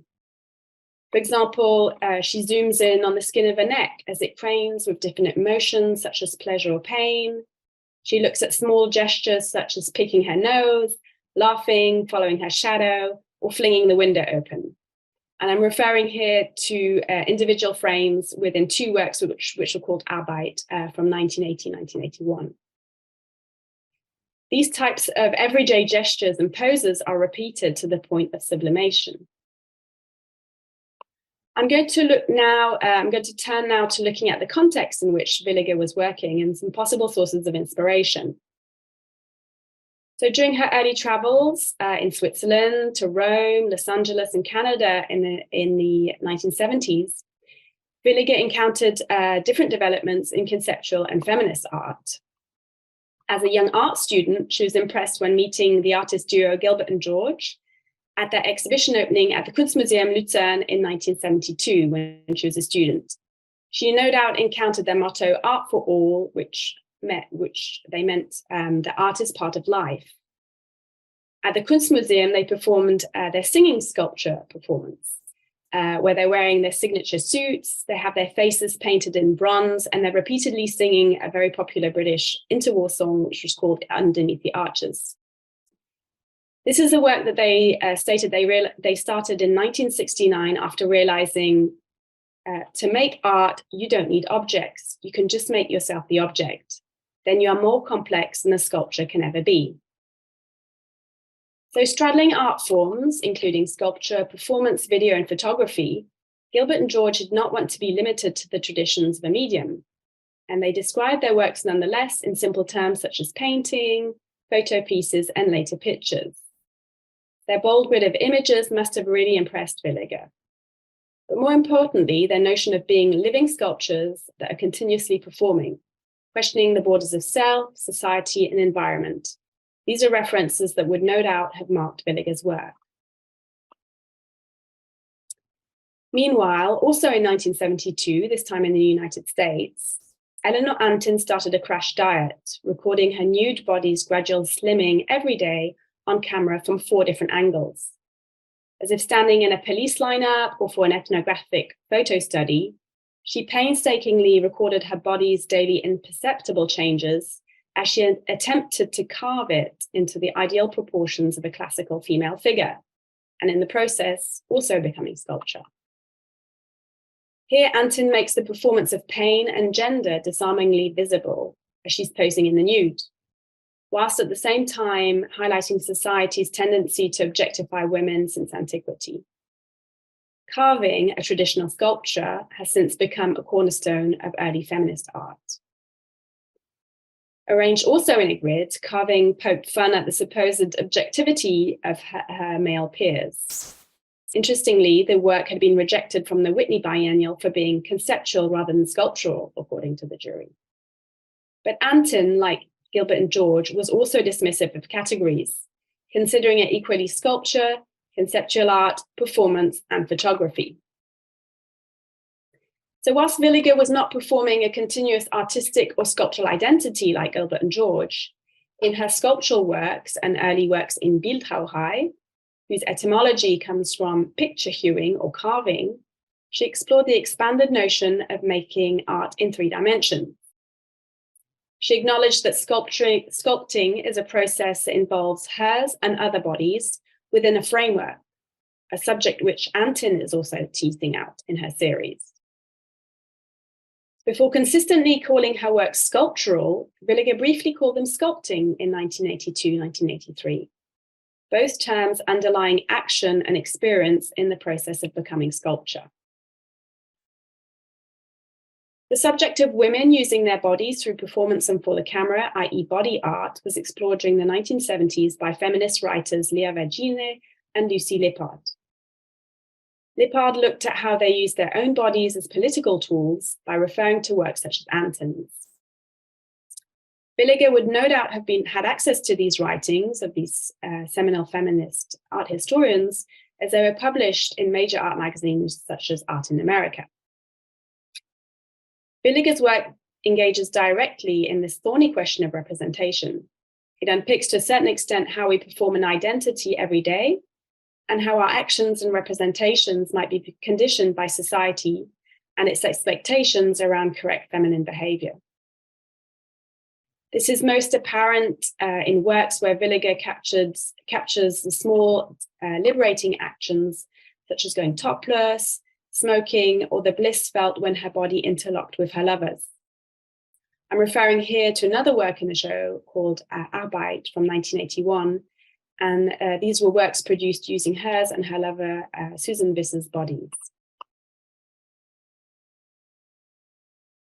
So drawing on this feminist influence, I wish to conclude in this final section by looking deeper into how Villiger explored fractured notions of self in her work.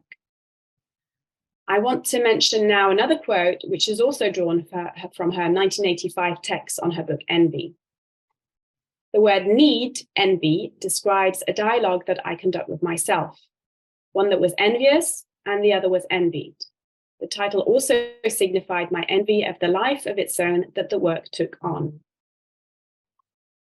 I chose this quote as it shows her dialectical thinking, or shall I say thinking in palindromes or through wordplay, and it reflects on split notions of subjectivity. To dig further into the influence of feminist writings on gender and identity in Villiger's work, I want to turn to a quote by Lucy Lippard, where she outlined how many works by women in the 1970s explored the performance of self in a drive towards self-exploration, self-criticism, and transformation. The subject is clearly probed in Villiger's artist book, Need, which explores self-representation through multiple super-individual images, i.e. repeated images of extreme close-ups of her body parts. This is also confirmed in the quote from the Kunstverein yearbook that I just mentioned, which talks about envious versus envied, which I just read out. There are no simple self-portraits in Need. Villiger examines and transforms her body into a body. And also, there's no clear reading of this body. Instead, Villiger explores fractured notions of self. When looking at the later close-ups of body parts and or objects, we're left unsure of what the image is capturing, its scale, the borders between inside and out, and one body and another dissolve. And it becomes almost like an abstract landscape, just like the Gegenwart work that I first encountered. By using tools such as repetition and inversion of the image, Villiger avoids any objective conceptual gaze. She complicates any singular viewpoint. There's no clear sequence. In the process, her grids can be read from either side in the manner of a word square or a palindrome. So Villiger's exploration is also semiotic. We're asked to piece together all the individual signifiers in each frame. We're implicated to continuously as viewers to establish the meaning of this autonomous work of art. Having lived in Paris intermittently in the late 70s and 80s, she no doubt would have encountered the deconstructive theories, writings by Jacques Derrida, or drawing from the influence of Roland Barthes, who wrote extensively about photography. And all these writings looked at the dynamic relation between language, image, space, and self. Author Quinn Latimer remarks, "We write ourselves with our bodies, and our bodies are written for us." She calls Hannah Villiger's works autofictions in a text for the Institut Cicero in 2021. So if performativity involves an artistic gesture, one of its layers is the performance of language, as we've just touched on. Drawing on the traditions of conceptual art and through her friendship with artist-philosopher Rémi Zaug, as we've seen in her meticulous titling of the works and series, Villiger was acutely aware of the power of language and chose to use it sparingly. By calling the works sculpture and sculptural, it validates their intended function. The first term propels the work out into the 3 dimensions of the exhibition space, calling the viewer to engage with it as sculpture. The second draws attention to Villiger's performative and sculptural actions. So just as Villiger unpicks the performativity of representation, so she questions the performance of language and the nonverbal. In this sense, she contests the notion of a fixed subject, which was later developed in Judith Butler's theories on performativity, who's had a significant influence on the next generation of artists working since the 90s. Butler states, just as bodily surfaces are enacted as the natural, so these surfaces can become the site of a dissonant and denaturalized performance that reveals the performative status of the natural itself. So to conclude, by using repetition, fragmentation, challenging the boundaries of medium, especially that of photography, performance and sculpture, by making the image become strange, Villiger makes us look again at our preconceptions of our bodies, self, and its representation. She's always refusing stasis. Hannah Villiger's ever-dynamic work can be read in many directions, just like a palindrome. Thank you.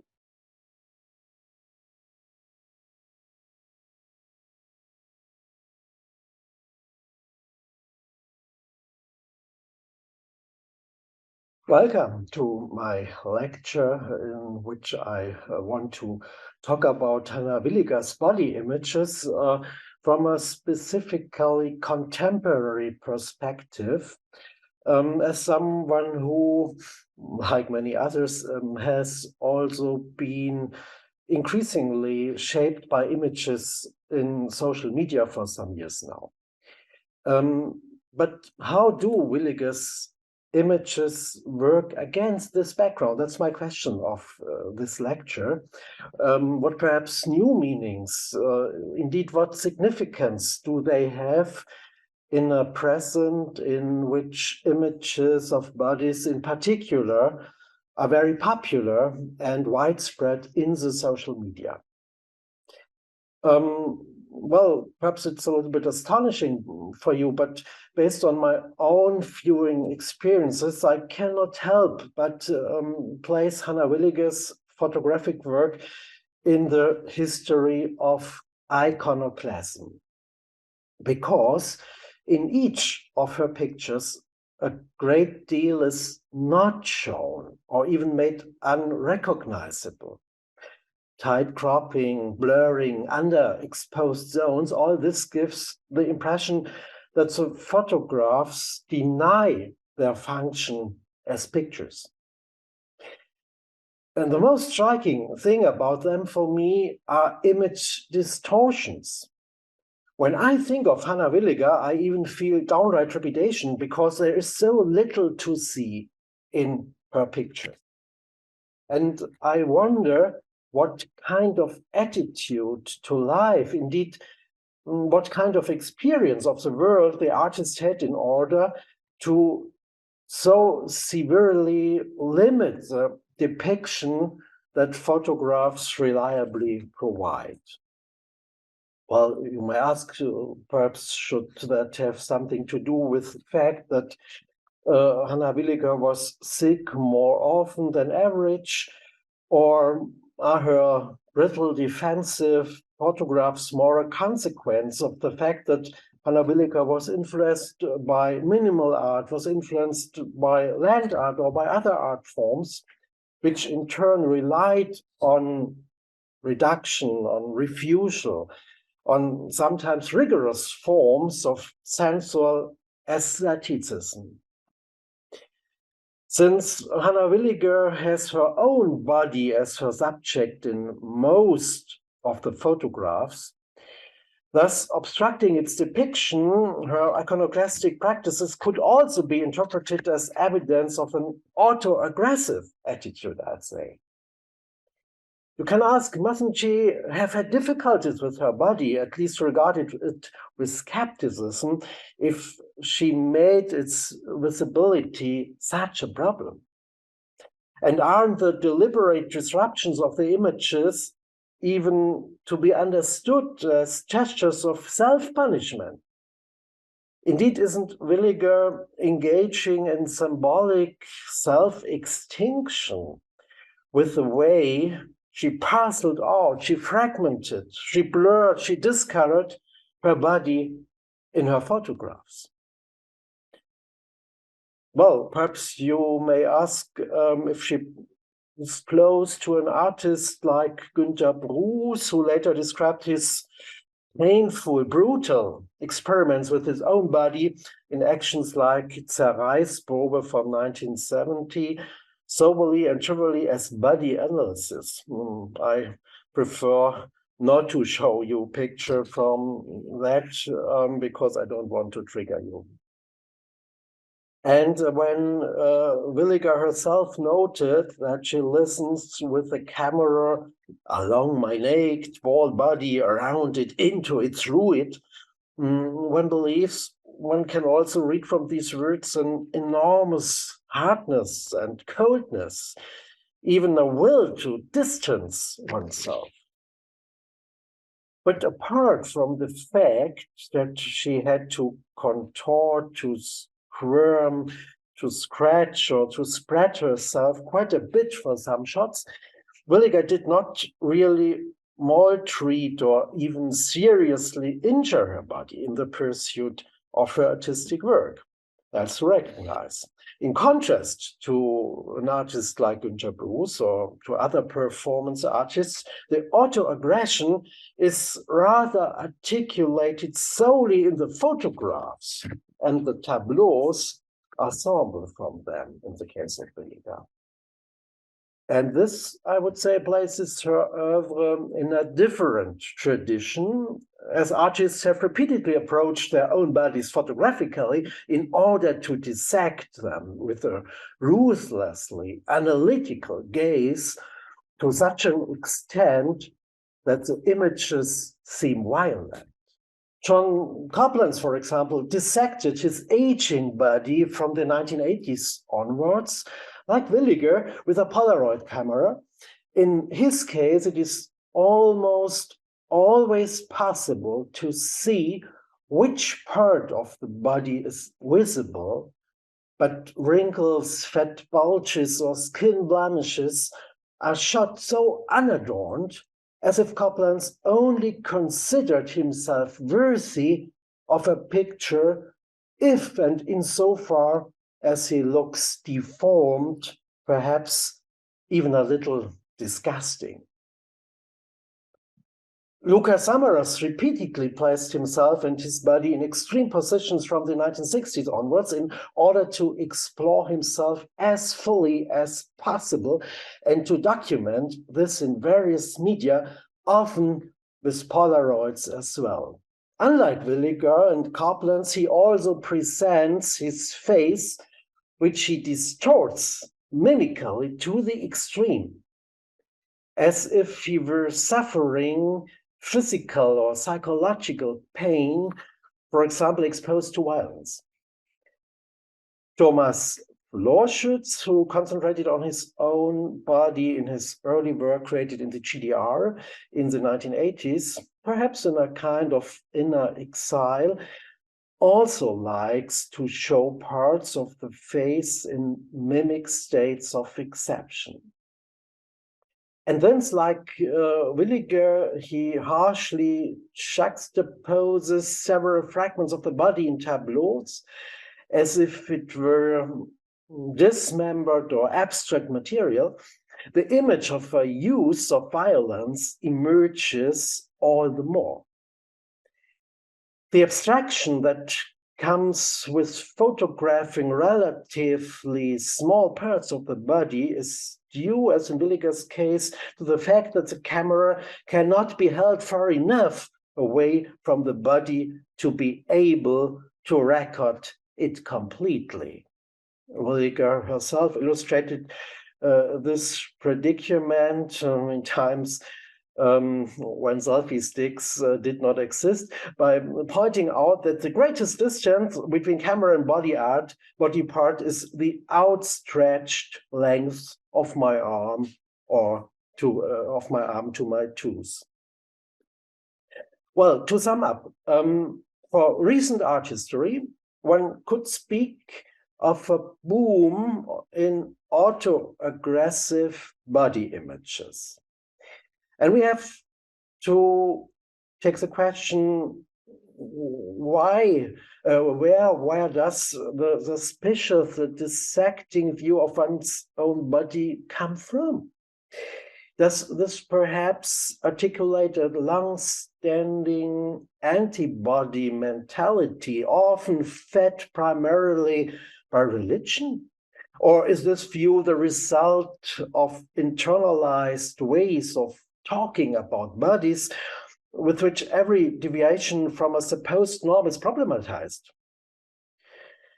Do attempts to provide a picture of the body that is as objective and factual as possible only make it all the more visible what kind of prejudgments, indeed what kind of violent, aggressive discourses about bodies are in circulation in general? This may be asked. The significance of the artistic work of Hannah Villiger and the mentioned other artists could then be that they have enabled a critical revision of prevailing body discourses. Their works could become all the more important because other debates were emerging at the same time that sensitized people to body issues.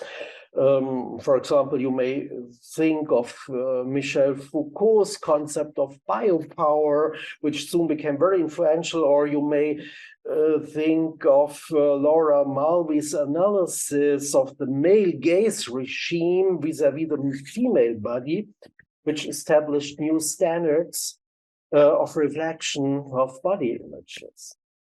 At the same time, however, the works of Foucault and Mulvey made us aware of how firmly anchored many conventions related to the human body are, and how difficult, protracted, and by no means irreversible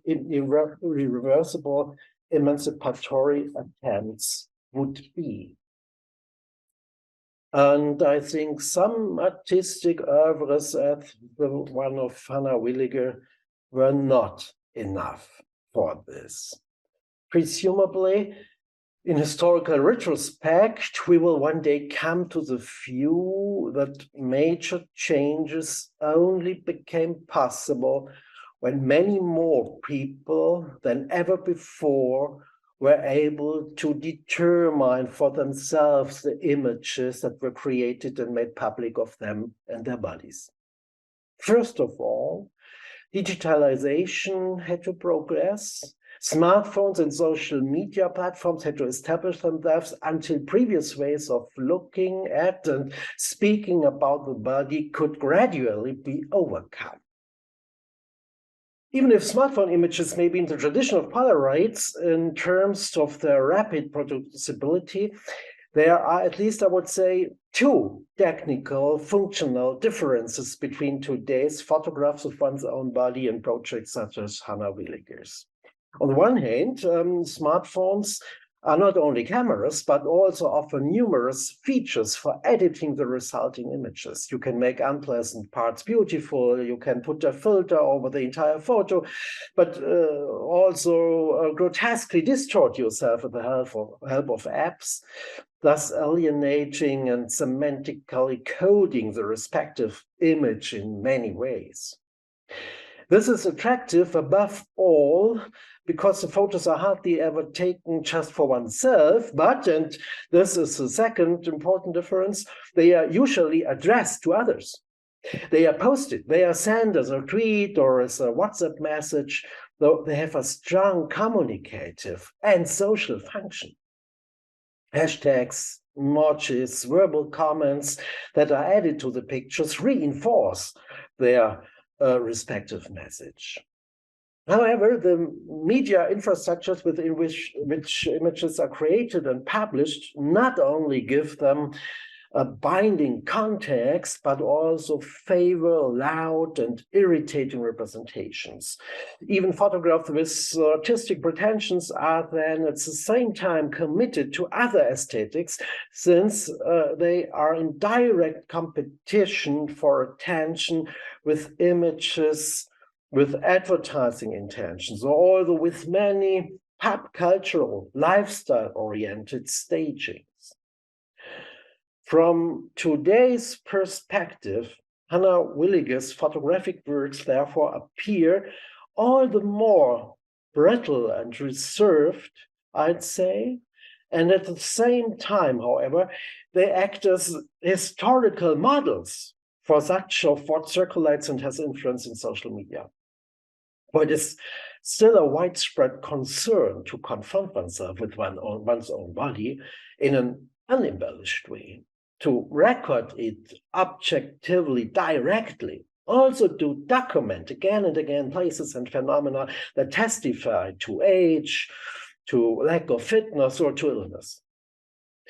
But one wants to free oneself from the negative connotations and exchange any critical, defeatist view of one's own body for a view that testifies to self-confidence, that one is proud of how one looks.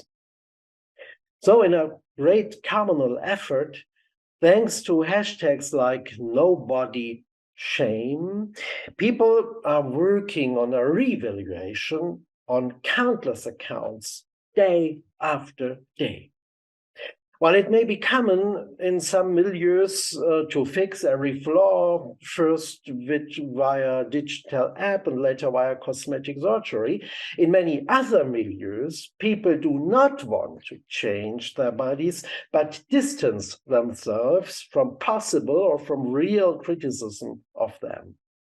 Those who take pictures of their bodies therefore often even demonstrate pleasure and joy. They celebrate the desire for evaluation, but often use additional means to do so.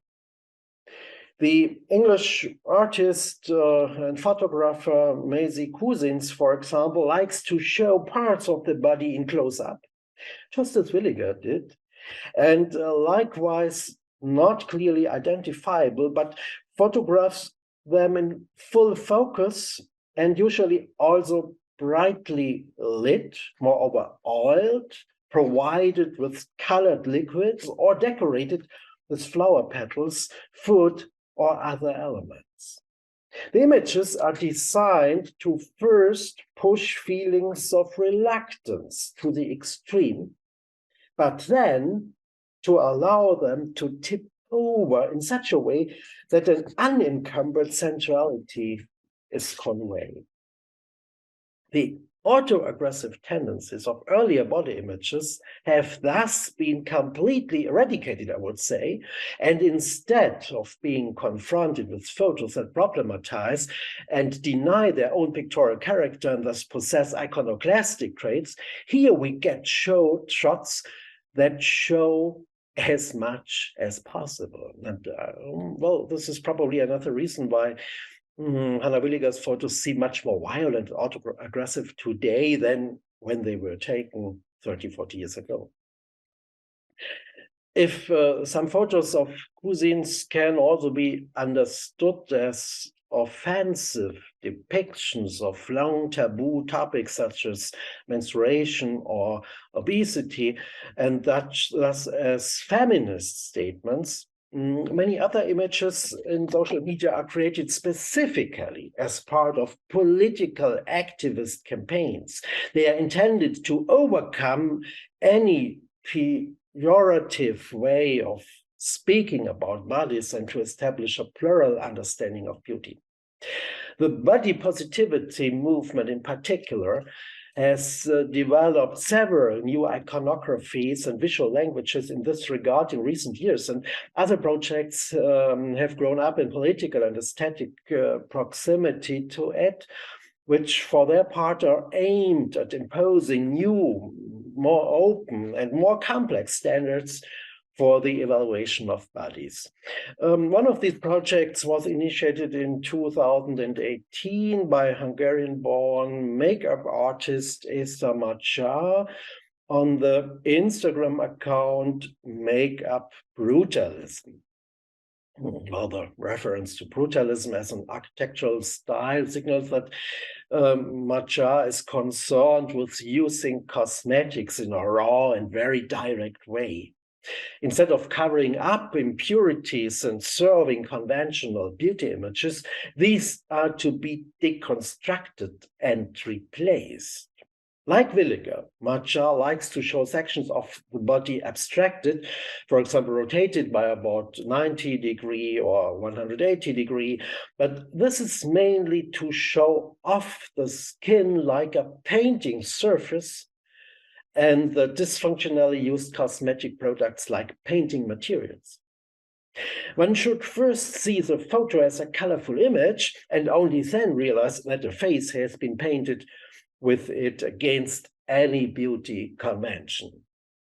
The first impression should help to break away from previous norms and discover new scope. On the account makeup brutalism, however, there are also photos that were taken without the use of cosmetics and that show in a different way how conventions in dealing with the body shape it. For example, trousers or bras often constrict and leave indentations or redness on the skin, but they too can be photographed in such a way that they suddenly appear as a form of ornament, indeed as an alternative body adornment. And again, the goal, I would say, is a re-evaluation. Just as body positivity campaigns and net feminist image projects in general are not about making a phenomenon, a wrinkle, a pimple, a redness disappear, but about making a different, a freer, a more joyful, more playful relationship to it possible. And in comparison, Hannah Villiger's oeuvre is much less pointed because not only do her pictures fail to show much, but they are also designed for the white cube, which excludes social, political, or otherwise instrumental contexts. Rather, they should be seen as some valves in their autonomy. Therefore, Villiger's images of the body are something fundamentally different, I would say, from images, however similar on the outside, that have their place today in social media. Nevertheless, the latter owe a great deal to the formal decisiveness, to the rigorous severity and ruthlessness of Villiger and other artists of her generation.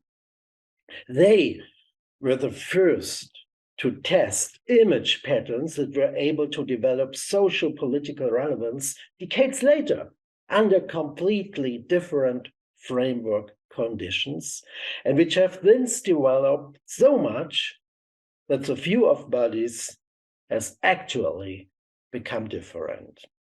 Thank you very much for your attention.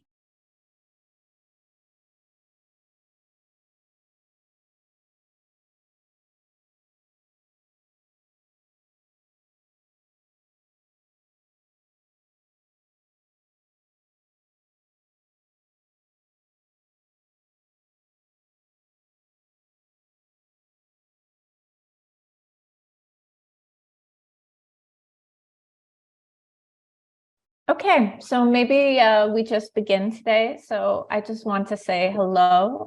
My name is Quinn Latimer. I'm a writer and an editor and the head of the MA program at Institut Kunst, Gender, Nature in Basel. And I'm really happy to be moderating this panel with Emily, Aisha, Madeline, and Agnieszka on the work of Hannah Villiger. I think Hannah's work is somehow, to everybody I know in Switzerland, especially people who are involved in issues of performance and feminism and language and image making, her work has had a somehow profound impact in very different ways. So to that end, I thought we might consider on this panel today Hannah's body of work within the guise of language and writing, and more specifically, technologies of gender and grammar and the performance of language itself. Since everyone here today contributed to the very wonderful Amaze Me catalog for the exhibition, Muzeum Susch, it seemed like a very pertinent approach. So I thought maybe we would begin then just by talking about and asking actually Manon, the co-curator of the show, about this idea of fragmentation, because I know that you wrote about it a bit. And I think that in my in all of my sort of interactions, engagement with Hannah's work, I've thought about her work of sort of parceling out and fragmenting the female body, her body, as a kind of grammar, kind of somehow always relating it to building up a kind of visual language, and almost this kind of medieval self-blazoning of the female body, separating it into parts and then reordering it, remaking it. And so I wanted to ask about how you engage with her work, how you maybe thought about beginning with this show, and then really about your sort of approach to fragmentation in her practice. I mean, I curated the show together with Yasmin Afshar, and the two of us thought that Hannah Villiger is really still a very important artist, but there hasn't been a show on her for quite some time. And that we think also that her practice is very actual, so it's very based, also anchored in the contemporary, and it's really important that we discuss it today from a contemporary perspective.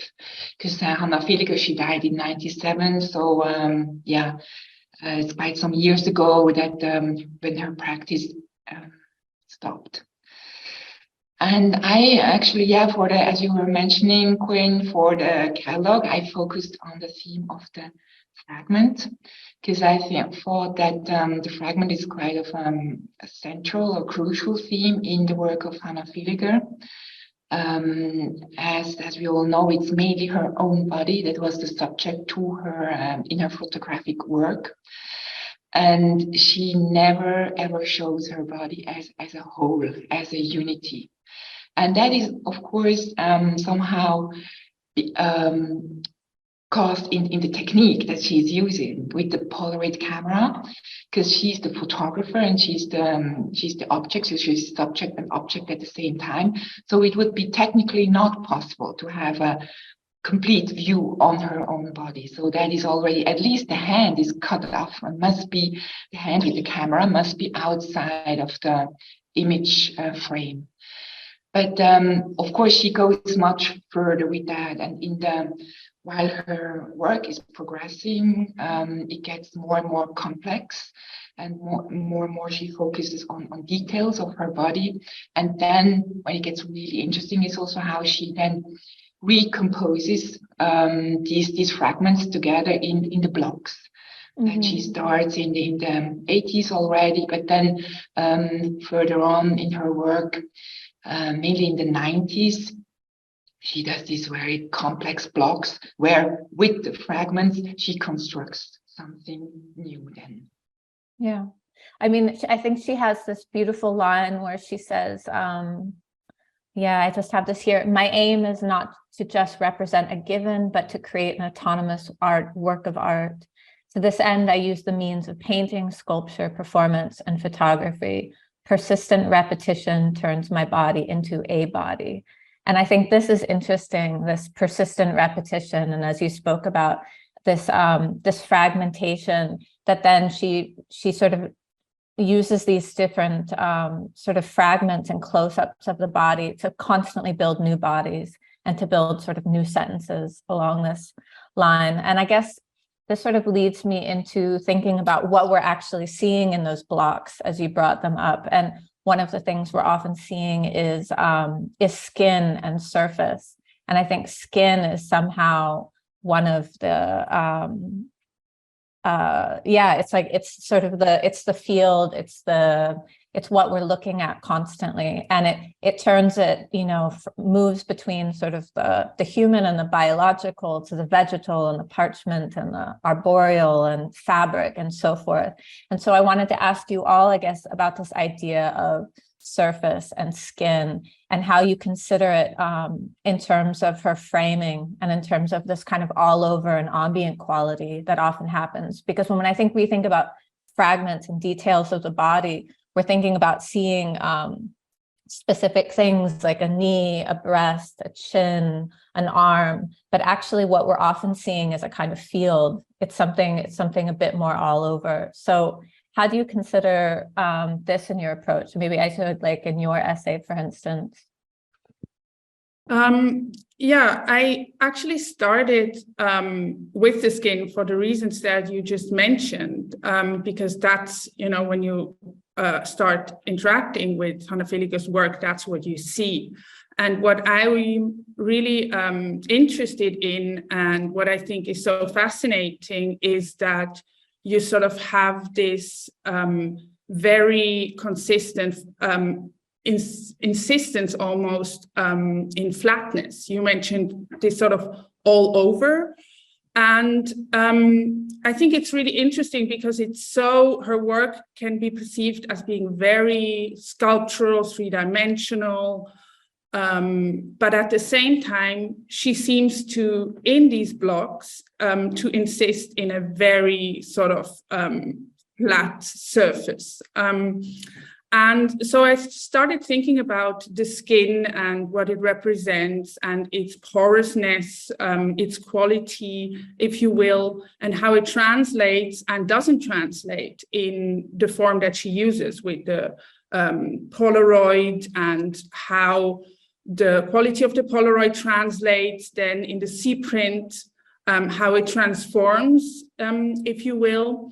And then I started looking at her older works, or, one can argue whether they're really considered, all of them are considered works or not, but that's not really something I'm concerned about, but how she approached other materials, other surfaces. And I started noticing that actually this sort of interest in surfaces didn't start in the 1980s when she started photographing her own body. It started much earlier when she was interested in leaves, in tree bark, in other surfaces, and she started to interact with them, to manipulate them, to sort of peel away different layers. And then, Madeleine talked about fragmentation just before, and what I think is just as important is the synthesis that then happens. It's never just fragmentation that she's sort of interested in. It's always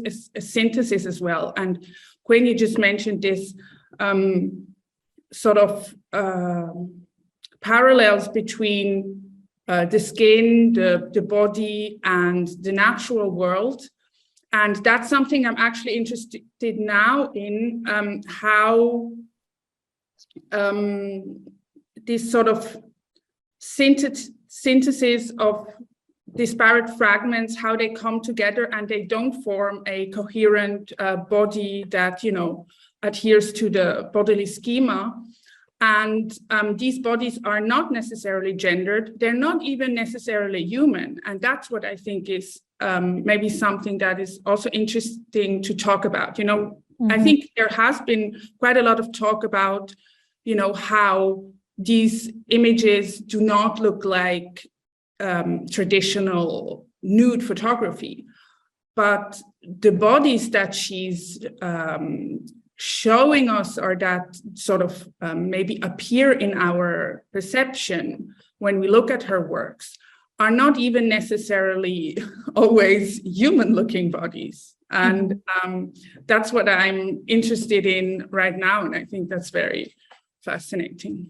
Yeah, I mean, it's interesting thinking about, I contributed to a book that the Swiss Institute in Rome put out a year or two ago. And so I was concentrating, and the show for them really concentrated on her period in her early 20s in Rome. I think her 3 years she had there, where, as I'm sure you all know, that she was sort of emphasizing these palm fronds and making sort of these ritualistic objects out of them, but also lighting them on fire and photographing them in these kind of wonderful performances. And I think, and then this, of course, led to the photographs that she took of the trees in Basel and sort of bark and these other kinds of skins and surfaces, as you were talking about. But I thought this was actually quite interesting, this movement between human skin and the human kind of surface and field, and the arboreal and the vegetal, and how little of a distance there somehow was between them, that there was this kind of psychoanalytical depth and maybe even thinking about terms of like technologies of gender and feminism in the way she approached these surfaces, even though the bodies, as you would say, were not specifically gendered. I mean, I think gender is not ever very far away from her work. But when you think about these surfaces, as you say, they seem both human and non-human. They seem sort of about the conversation between somehow. And maybe that could lead us into a discussion maybe more about performance somehow, which I think Agnieszka and Emily, you both broached a bit in your text in the catalog.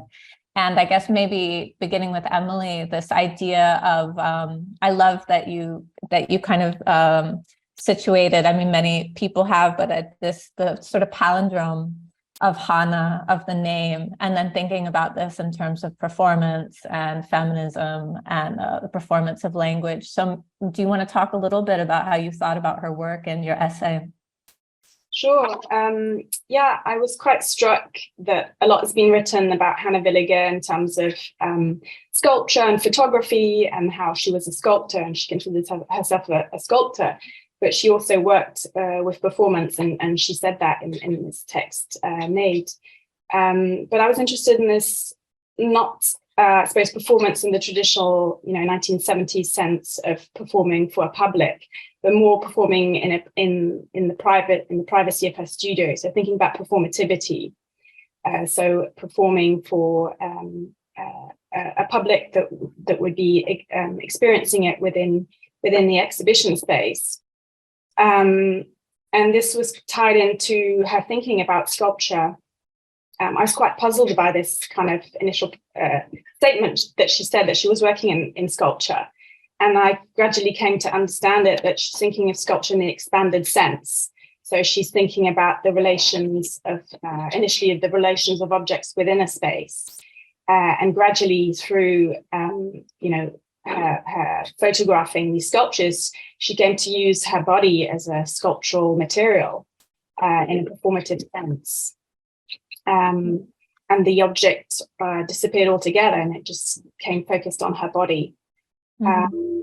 And this kind of led me also to really thinking about the relationship with language, because it's through language that we understand the activity that is taking place, be it performative or sculptural. And she used language by titling the works. So initially she kind of used the term Arbeit to talk about her work, but then she came to call them sculptures and then sculptural. So there's very much this idea of an action taking place that she's capturing in photography, which also, I suppose, led to me being really interested in this statement that you said earlier about using her body almost like a grammar. This is something that Griselda Pollock also talked about, like this idea of grammar of defamiliarized body forms. And so she's using this idea of repetition of the different poses, like a body part that she repeats in so many different ways and puts together in a grid, in a block, and you can read it in many different ways. So hence the link to the reference to the palindrome that I was talking about, and that Ichikuriga also picked up on. Mm-hmm. So yeah, I think this idea of like the performance of the body, the performance of language, I think, yeah, there's something also really interesting. I mean, we've talked about fragmentation with Madeleine, and Aisha's talked about flatness and the expanded field of her images. But I think what's really interesting is also the concept of the gap and what's not there in the image. So the empty space around her body in the image, the kind of shadows, or what she makes apparent by using a mirror in the image. Mm-hmm. And this, I think, also really ties into her interest in language. So this idea of like the deconstruction of the image, what's what becomes apparent by what's making what is not there. I guess, yeah.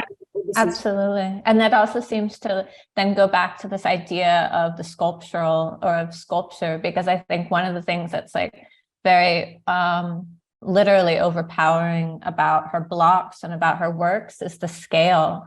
So even though in some sense they might be flat and they might be photographs, because of the scale of them and because of the enlargement of what you're seeing and its relationship to your body, in some ways, I think one approaches her works as you approach sculpture. When you're in a space and there's a sculpture in the middle of the space and you walk around it and you're kind of looking at it in different angles and in fragmented forms, she's somehow creating this experience with a flat image. And I think it's an incredible technique, and it's quite overpowering. And in that sense, her works can be seen as sort of sculptural or sculptors in their own right. But I think I wondered too once if if a photographer can call themselves a sculptor, then maybe a photographer would also be a writer somehow. And I think again, this relationship between feminist practice and language, and this idea of sort of writing the female body down and writing your body and sort of parsing it out has so much relationship to her work. And maybe this also goes to elements of sort of control and liberation, which Agnieszka, you talk about in your essay. And I think this is really interesting, this title of yours, Body Beyond Gender. And I wondered if you could talk about that a little bit, about how her work for you sits both within and outside constructs of gender as we understand it. Maybe it's good to start to answer this question through entering the gallery and coming back to this very basic experience of watching her artworks in the gallery, and also to come back to the issue of a fragment, which was already mentioned, because we have there is some sort of paradox. When we think about the fragment, we also very often think about the focus, blow up, that we can see better. And the paradox of Hannah Villiger work is that very often in her work we see so little.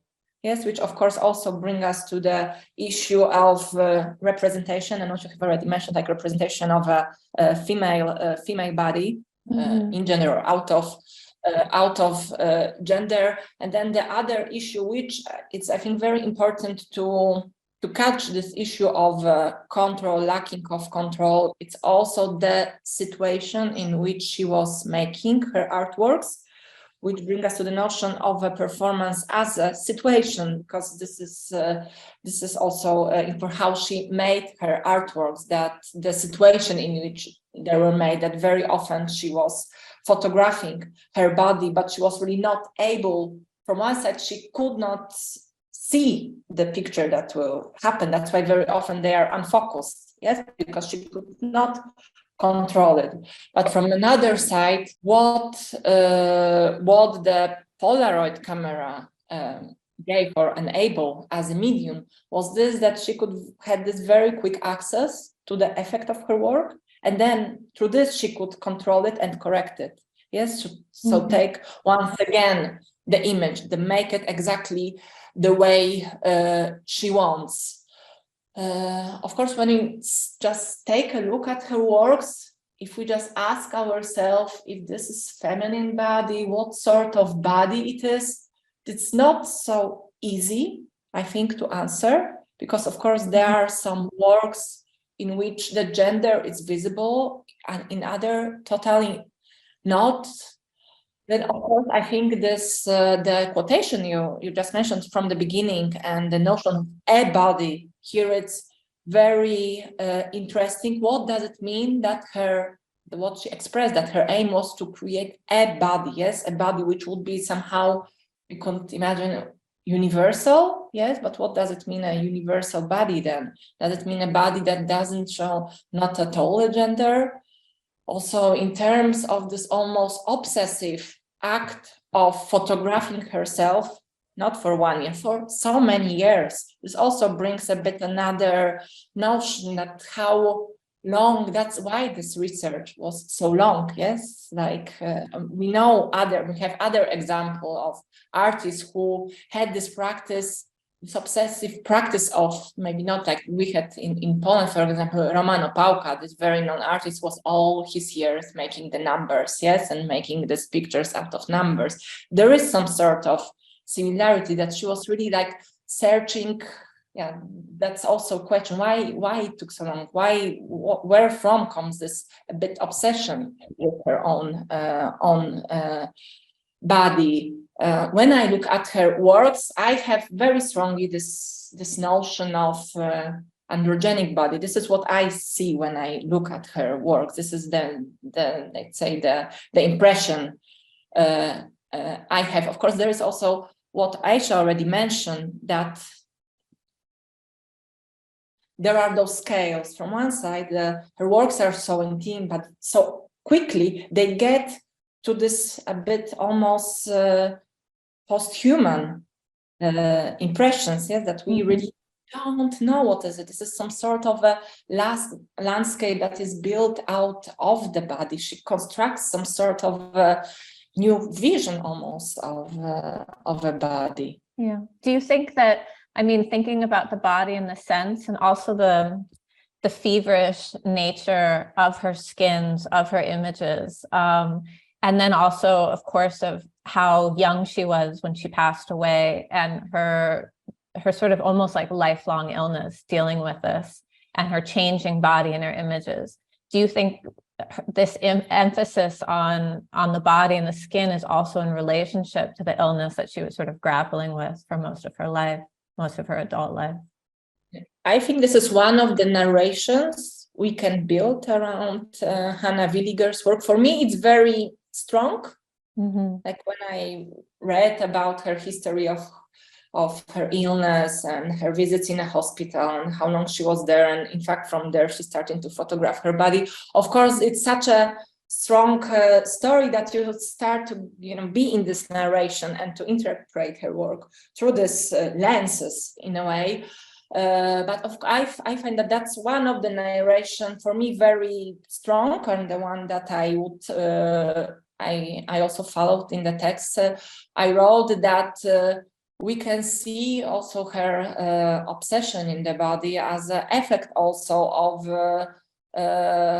of being on this outside attitude to your own body, which she probably had experience in a hospital, yes, when she went through different examinations, and her body, the way that body is treated in a hospital has this very body attitude, yes, that we stop to be ourselves, our body is just examined and it goes through those procedures which are a bit anonymous, and our body starts to be anonymous. Yeah, I mean, it's interesting, this like, yeah, oh, go ahead. I think that is really an important point, and it has been discussed a lot.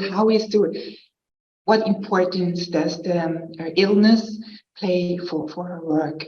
I don't know. I think on the one hand, I mean, she wasn't ill all the time. She had issues, but I think we shouldn't think of her as a person that had health problems all the time. She had from time to time, but so that is, maybe we shouldn't take it too prominently, or look at it too prominently when we think of her work. And the other thing, for me, the more and more I was working on Hannah Villiger's work, the more and more for me got important how everything is already there in her early work. Aisha, when you were mentioning the early work, everything is already there in her drawings, talking about the skin, talking about her own skin when she looks at the skin of the bark of a tree, or when she looks at fruits, and so the quality of the skin, the visual quality, the sensual quality of the skin, the fragmentation, it's already there. She cuts branches and they look like arms. They look like a cut by the photographic frame cut then afterwards in her work arm. So, and you can also the performative, as Emily was talking about, that is already there in the beginning. She does performances.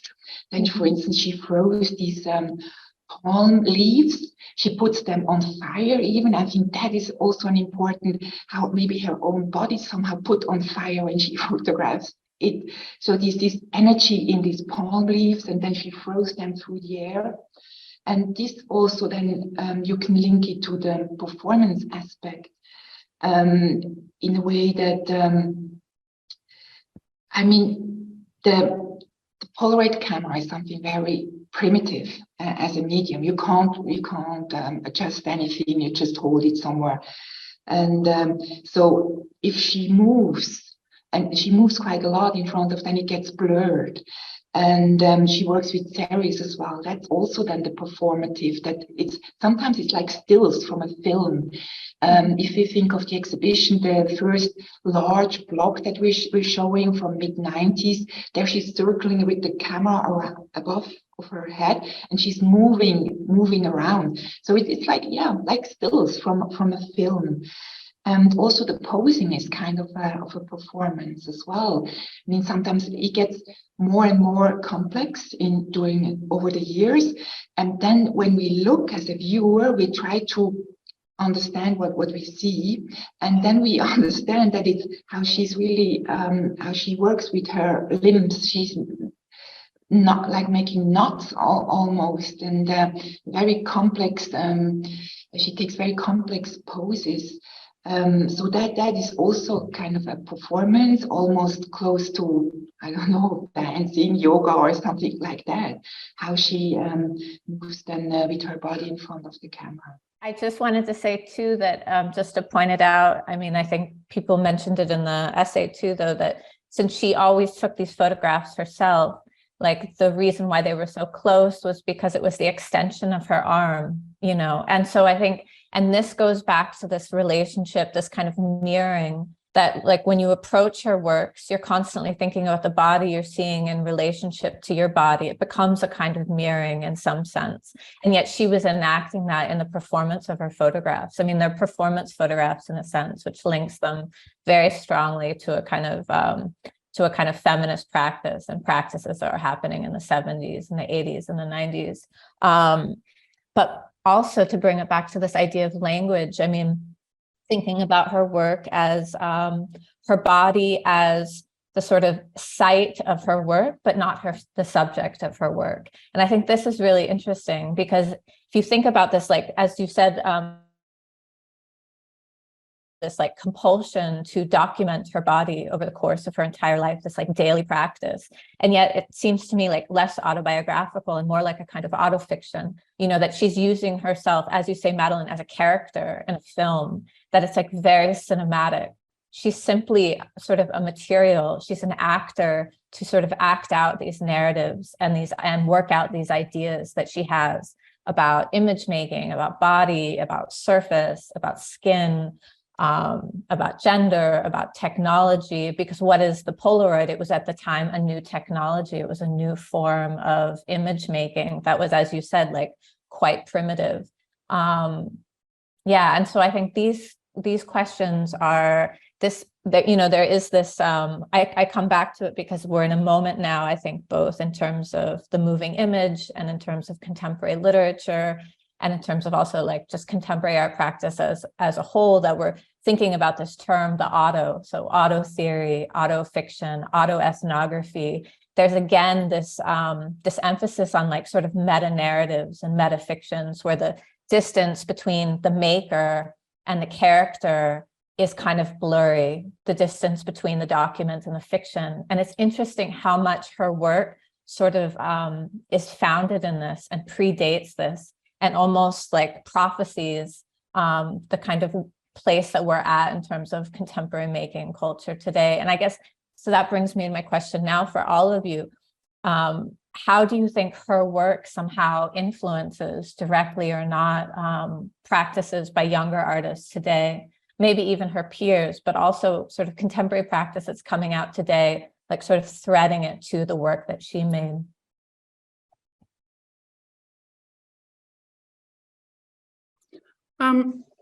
Maybe to answer your question sort of indirectly, Yeah. with something that also sort of ties on what Agnieszka and Madeleine just mentioned before about this question of what is sculptural about her work, what is photographic about her work, do these questions really matter? And I think just the fact that we're still sort of wondering and talking about these questions that, you know, we could go on and on about. I think what is very strong for me is, and this is true for her, really her whole oeuvre, is this experience of oneself as a subjective center. And this is very tied to questions of, I think, for someone who's a contemporary artist, where, you know, you don't really have necessarily those categories anymore of this is a photographer, this is a sculptor. The lines are very blurred. And I think that is something where Hannah Villiger was really a pioneer. I think of her work in terms of, for example, working with something that can be very sculptural, but at the same time, making it what it is with technologies that are really tied to photography. I'm thinking, for example, of one of the 1990s blocks. I think it's from 93. It's from the Herzog and de Meuron cabinet. I think it's in the exhibition as well, where you have this block and the body really comes sort of, it looks like it comes out of the work almost, because the background is completely black or almost black. And that is a quality that is really tied to photography, because you cannot see a body like this without it being a photograph, right? Mm-hmm. So she's really employing and sort of also pushing the boundaries of this medium in order to create something that is then not even necessarily resembling a photograph, but that you could also talk about in terms of sculpture, right?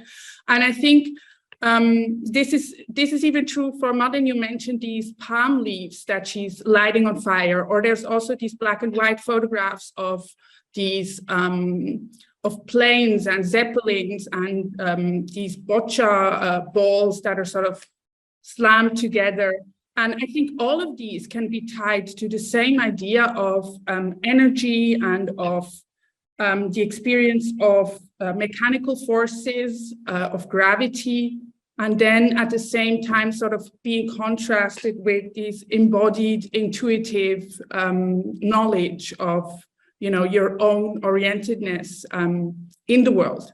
And so, I mean, in a sense, that sounds very general, but I do feel like in contemporary art practices, these are very central themes. And if you would introduce Villiger, I think, and she wouldn't be known, you know, you would never really be able to tell that she is not of this generation, in a sense. Mm-hmm. Mm-hmm. Yeah. I mean, it's interesting, just one thing that you say when you brought up seeing a work of hers installed, and it just made me think about this famous image from her solo show at Kunsthalle Basel, where she's sitting in the center of the room. I believe she's sitting in a chair with all of her blocks kind of surrounding behind her and on the walls around her. And there's such like a kind of frism and punctum to this photograph, this conceptual idea of her body on the walls as the sort of material and subject of the work, and then the maker of the work, but also her body as the audience, her body as the viewer. And I think, again, this also points to what you were saying.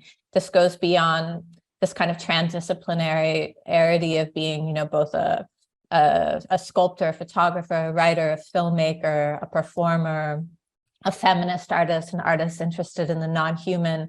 And it also points to constantly thinking about the way that the viewer is going to engage with the work and constantly moving her body, cycling it through these roles. So she's the viewer, she's the material, she's the maker, she's the subject. Her body is always the site of each of these things. She plays all the roles.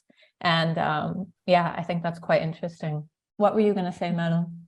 I just wanted to add, coming back to your question, where do we see the link to contemporary art practice from the work of Hannah Villiger? I think for me, a crucial point is this point of the fluidity that we talked about earlier in our discussion. For instance, we see it very well in the three vertical blocks that we have in the exhibition in Susch, where the artist's body can no longer be recognized. So she has a very free and radical way of looking at the body or at her own body. It can not be reconstructed. She transformed it. She transforms it into something fluid between the genders, within creation, between human, animal, between human, plants. Like everything dissolves and becomes something new, something third, and that is not a theme that artists today are very much into and very much working on, and also in our society. This is topics that we are talking about. That also the last Venice Biennial, the main created exhibition was very much circling around these topics. Mm-hmm. And there, Hannah Villiger, as Aisha was saying, if someone wouldn't know at all who the artist was, and you showed it in an exhibition with contemporary artists, you wouldn't say the work is 30 years old. You mm-hmm. really wouldn't. Yeah. I wanted to second, I guess, what Aisha and Madeleine have already said, going back to your question, Quinn, about what makes her work so impactful now. It's definitely got a sense of energy and fluidity, and I think this is due to the fact that I think you can really relate to it as a viewer. So as you were saying earlier, it's performative because it kind of calls into the viewer's emotions to experience it, and to experience it as a sculptural installation of their body in space. But also it calls for the viewer to respond to it, to think about this kind of unresolved nature of identity that everyone experiences. And Hannah's really spoken about that candidly, about having these different kind of personas in a way in creating her work. So she's talked about herself being the self-reflexive image maker, but she's also talked about her camera being the second person, or like a mechanical appendage to her. And then she's also talked about this idea of really talking her works reflecting her self-experienced reality, and this reality is something that traverses her all the way from the inside to the outside. So I think this is something that really the audience can respond to, and this question of identity, I think, is something that really prefigures and is really important in current artist practices. Yeah.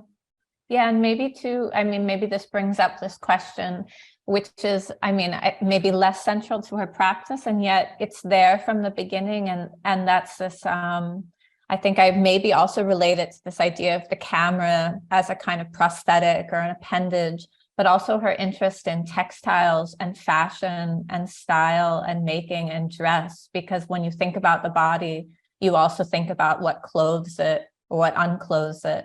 And, one of what she uses as another kind of skin is fabrics in different blocks. And so I was wondering how you guys approached that, because I think there's always, because of her work, there's so much emphasis on the sort of field as skin. But what about when these blocks and these fields are actually taken up with fabrics, with textiles, with color, with different kinds of folds? So it's not the fold of the skin behind the knee, but it's like the fold of a silk or an acrylic.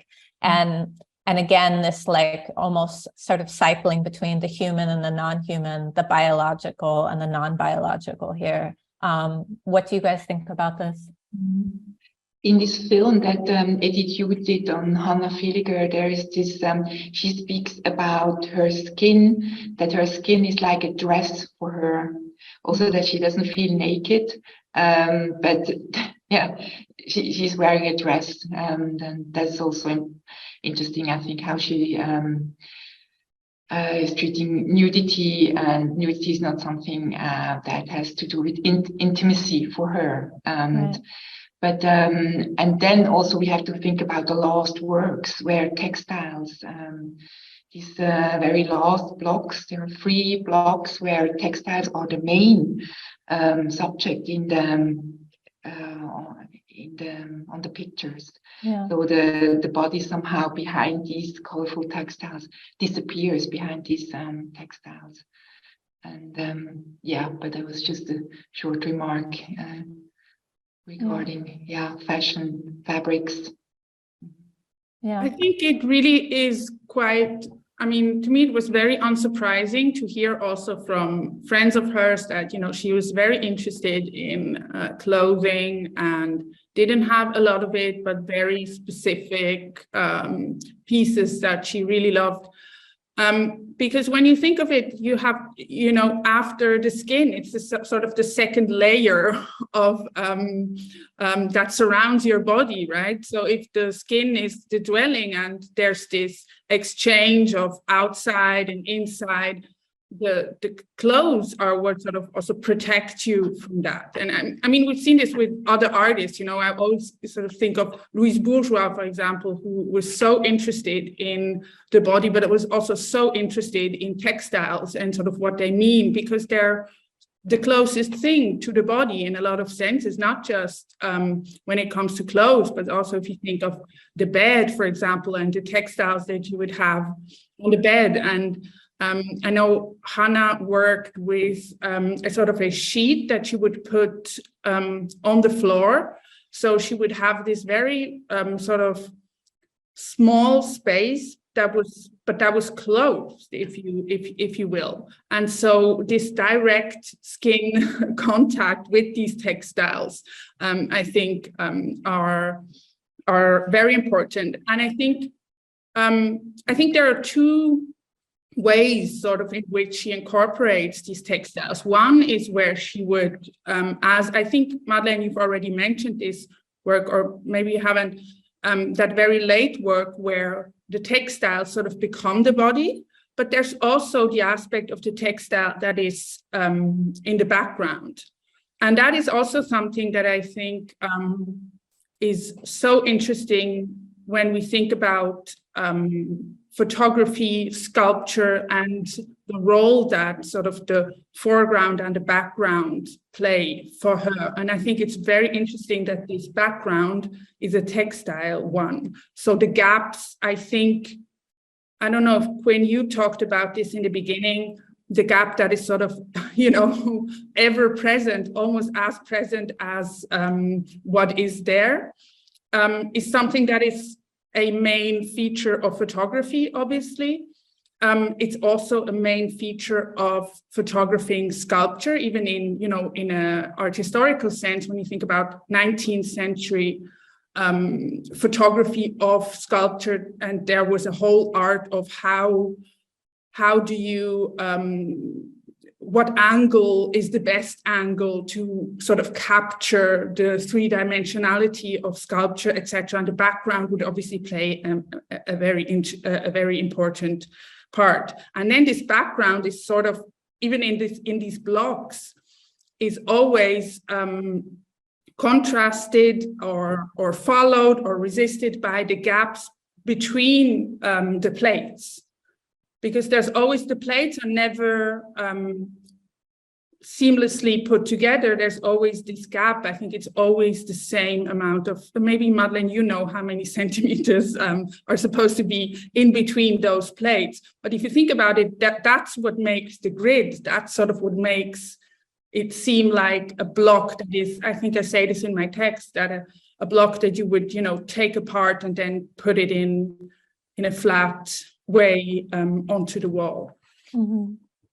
Yeah. And I mean, I think this, talking about the sort of background, foreground and the background and these kind of draped fabrics, both on the floor and behind. I think this leads me to sort of my other sort of, I don't know, idea about textiles and fabrics and their place in her work, which is, I think we often approach her work because of its methodology, because of its materiality, because of its images, in this very kind of self-serious way about authenticity and the body and the feminist body and so forth.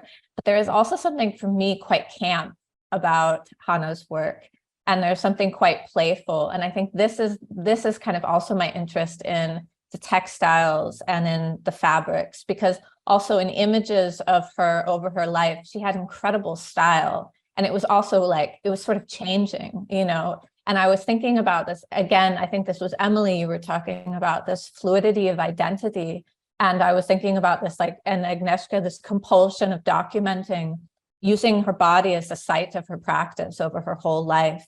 And the way that she was using her body, but as a kind of character, and she was sort of cycling through different ideas of that. And her skin was in some way one kind of dress up that she could use, but then the fabrics and the textiles and the clothes that she made were the other.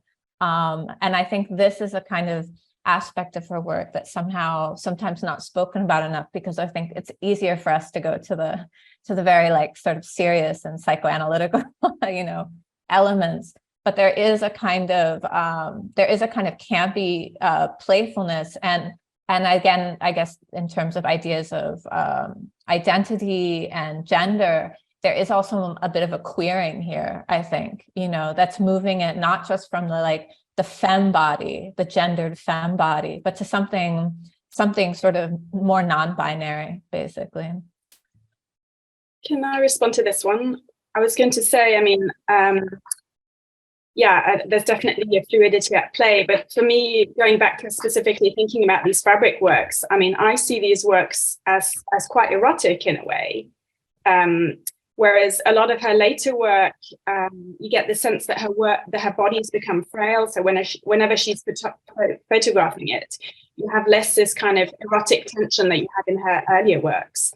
So for me, in a way, these later works with fabric are really almost taking on a personality of itself, or like this desire that Hannah perhaps no longer feels within her own body.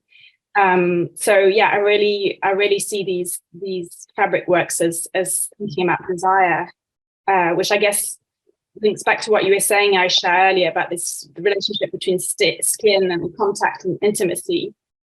Yeah.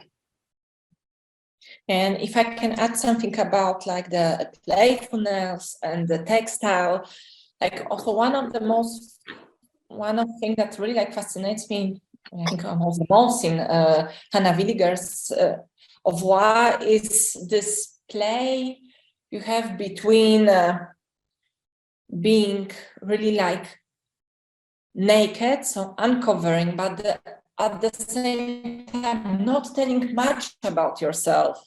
So somehow through sometimes this gesture of nudity, so really which we relate to telling, you know, everything about yourself, to being really like exactly like naked in the sense that you really, you know, you're just there. Somehow for me it's always there is this play of in fact hiding through nudity, as that when you approach her works, it's so intimate, and at the other side of this, it doesn't tell you a lot about herself.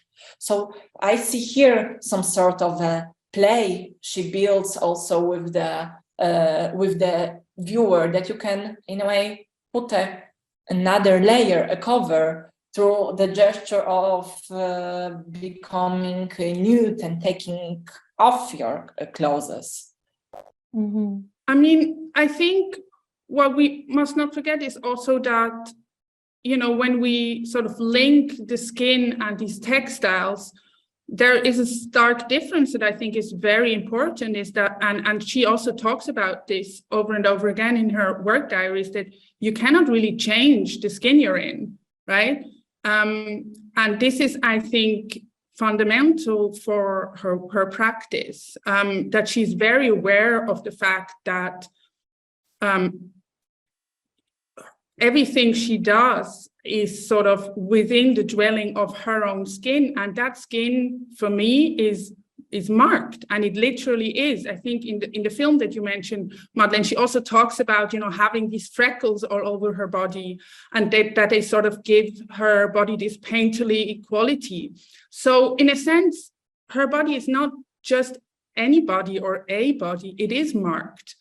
And there's no way to really get out of that, or to have that not influence her experience of the world or her own orientedness in the world. And clothing, if you will, is a way perhaps to not cover that up, but to, you can call it play with it, or to sort of maybe expand that experience, or to sort of add a layer to your marked dwelling of, you know, that surrounds your being. And I do think that you're more free with clothing to sort of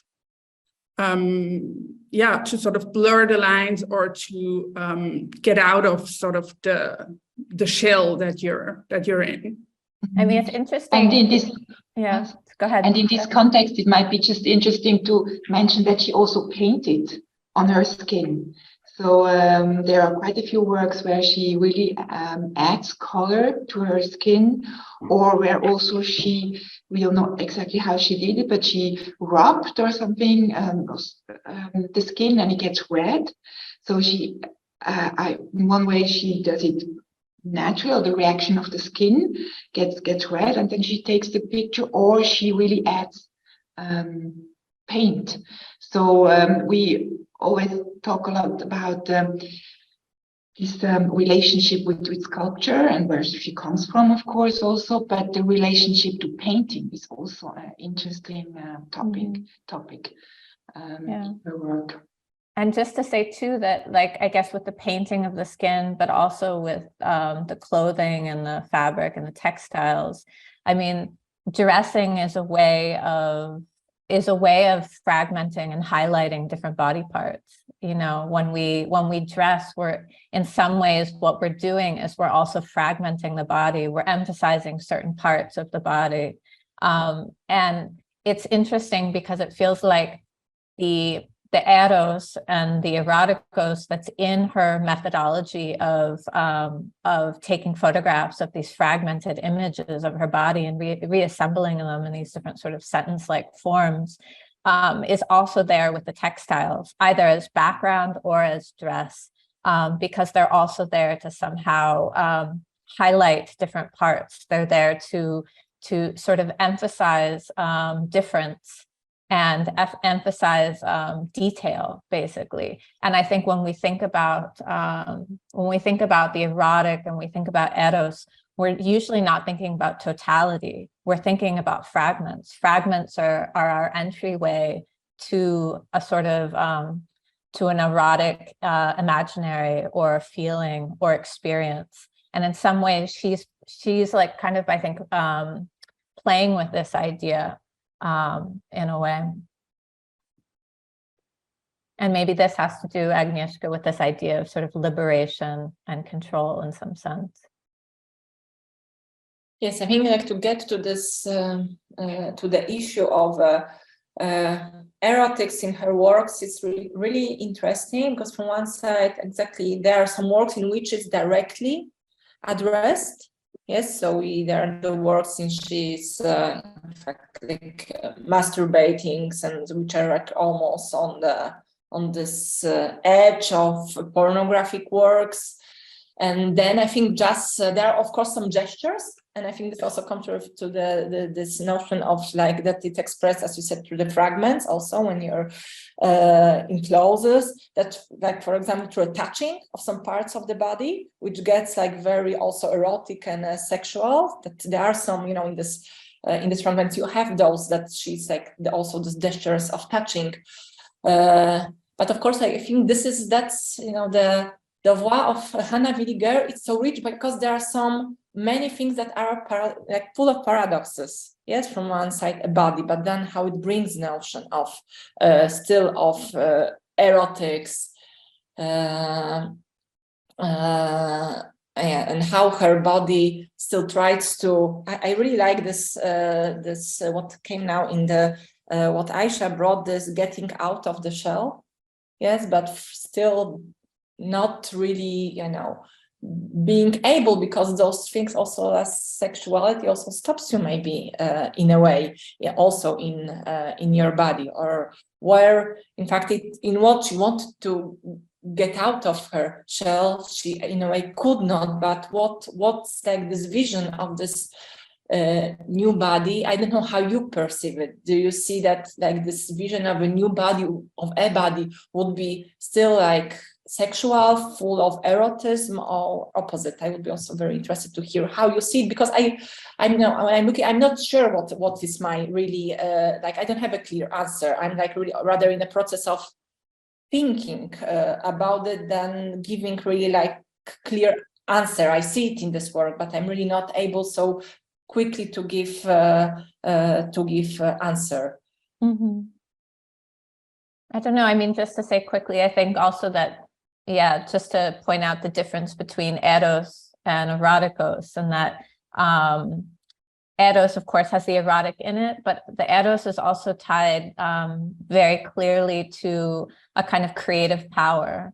And so maybe, even though the erotic is like definitely has its place, a very high place in Hannah's work, I think this idea of eros, like where she's finding, I don't know, I was recently rereading the famous Audre Lorde essay about eros, and about basically the erotic as a kind of, the eros and the eroticos as a place of female power that lies in the female body, in the female plane. And of course, there is something, you know, at the distance from the mid-70s when this lecture was given and then printed, there's a bit of distance, and there's in terms of a certain kind of feminism that it's practicing in this text. But I think that this is very interesting, that citing a certain kind of creative power in a certain gendered body, and thinking about that in terms of Hannah's work.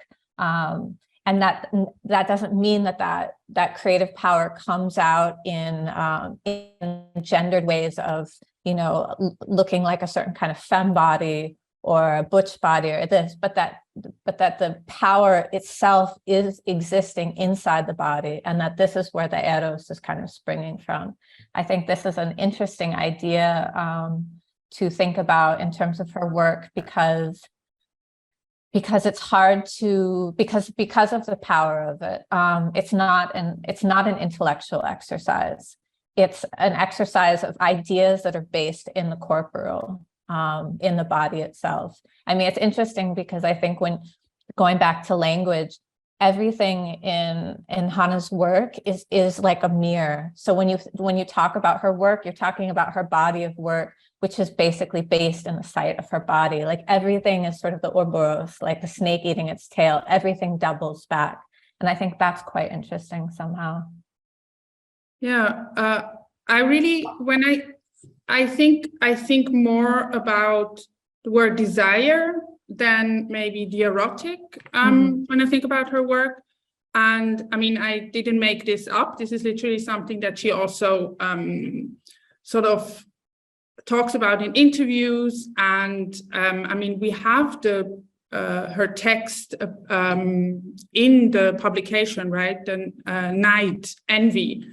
And there sort of this tension between desire and envy, and sort of this auto erotic, almost that is built on these two contrasting feelings of being envious and of desiring. And that is something that I feel like when we look at her oeuvre, these are two forces that sort of come together a lot, right? In the earlier works, we have this relationship with a woman where we have these two bodies that are almost indistinguishable from each other. And this goes even to the part behind the camera, right? We don't really know when it's Susan Wies who takes the picture, when it is Hannah. And this is not just a coincidence. She really,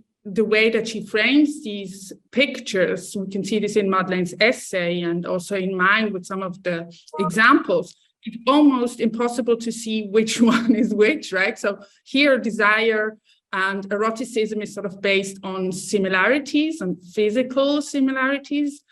But she also has, and then, you know, if you think about it on societal terms, obviously it's Switzerland in the 1970s. I don't know how accommodating, you know, the society was of two women, being in a relationship in that way. I think we must not forget. But then she also has the experience of living in a heterosexual relationship, but still not really adhering to societal standards, because she's, you know, with this West African man who is different from her in other terms, you know. So I think for me, it really comes back to this idea of orientedness, like how do you experience the world around you? How does the world experience your being oriented in the world? And I think what is maybe quite striking, or I don't know if it's unique, but it's certainly not something you would come across all the time, is that she did have these multifaceted experiences that, you know, and I think that is maybe a rare point of view that then translated into her works, that she would have the experience of what does it mean to be oriented in such a way, and then what does it mean to be oriented in a different way, and how does that sort of translate? Yeah. I mean, she doesn't take herself, I guess, to bring it back to her body and the Swissness, but also her relationship and her relations and her negotiation between difference, is that she never takes her body, even though she's trying to turn her body somehow into a body, as she says, she never takes her body as like a kind of neutral canvas. Her body is always incredibly, incredibly specific. And it doesn't become a stand-in for everybody. It just becomes a body in which one can parse all these ideas about identity, about fluidity, about the human, the non-human, about language, about communication, about relations. Yeah. Is there any, I'm wondering if maybe we should slowly wrap up. Are there any sort of ideas here that we didn't hit on that any of you thought were incredibly important and kind of central to her bodies of work that you would like to get to before we close this discussion? Maybe just one remark.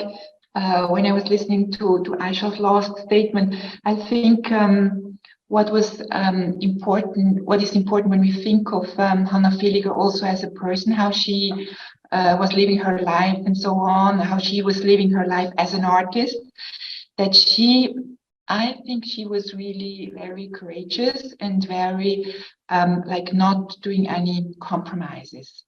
And that is something also that we were talking about, talking with quite a lot of younger artists that studied with her. And we were asking them what was the impression that you had of her? In what way was she a role model? What did impress you about her? And they said this,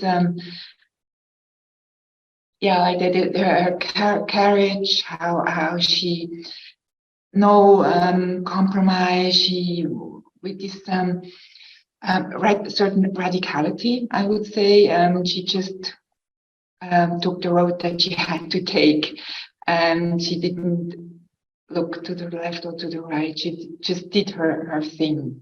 And I think that is something that is true for most of the really interesting artists, that they are courageous, they just do their thing. And I think that is very true also for Hannah. Yeah, I quite like the quote from Claudia and Julia Müller in the catalogue that talked about her kind of grammar forms as being controlled randomness.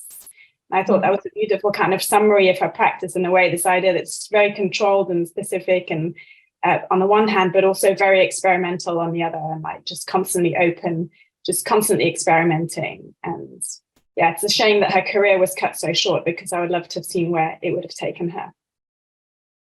Yeah. I mean, I think that's kind of beautiful too, this idea of the radicality of her life and her approach.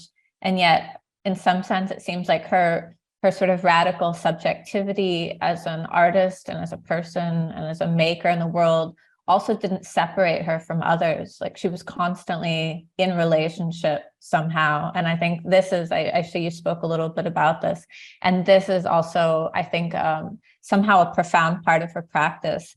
As detailed and as cited as it is on her body, in her body is the entire world, and it is like communication and is in relationship with others. And I think that's one of the sort of very beautiful and powerful things about her body of work for me.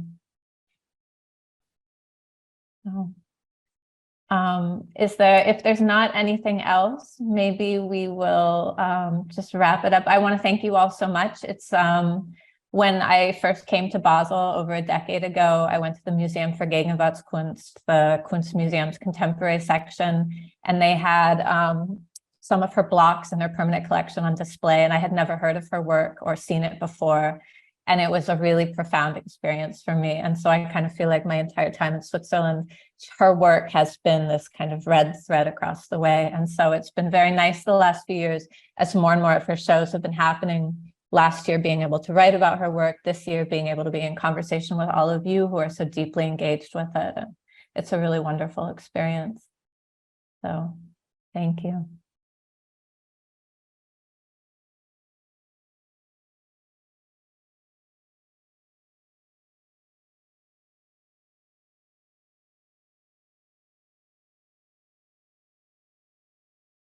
Hannah Villiger ist eine Schweizer Künstlerin, die 1951 zur Welt gekommen ist. Sie hat zuerst Bildhauerei studiert, dann begonnen mit Schwarz-Weiß-Fotografie, mit Performance zu arbeiten, bis sie dann eigentlich ihr künstlerisches Medium, die Polaroid-Fotografie, entdeckt hat und dann bis zu ihrem frühen Tod 1997 mit Polaroid gearbeitet hat. Sie hat die kleinen Polaroid-Aufnahmen über internegative vergrößert auf Panels, die so circa 1 auf 1 Meter groß sind. Und in diesem Raum sehen wir Dokumentationsmaterial, einerseits zur Biografie der Künstlerin. Ein wichtiger Meilenstein für sie war der Aufenthalt im Istituto Svizzero di Roma 1974-76, was sehr inspirierend für sie war. Später hat sie in Basel und dann vor allem in Paris gelebt. Und wir zeigen auch hier Arbeitsbücher der Künstlerin. In diesen Büchern hat sie ihre ganze künstlerische Praxis reflektiert. Unheimlich interessantes Material, wenn man über Hannah Villiger recherchiert. In the spacious exhibition hall, large format blocks from various phases introduce us to the central themes of Hannah Villiger's work and allow us to completely immerse ourselves in the sensual, touching, powerful, provocative and occasionally surreal universe of the artist.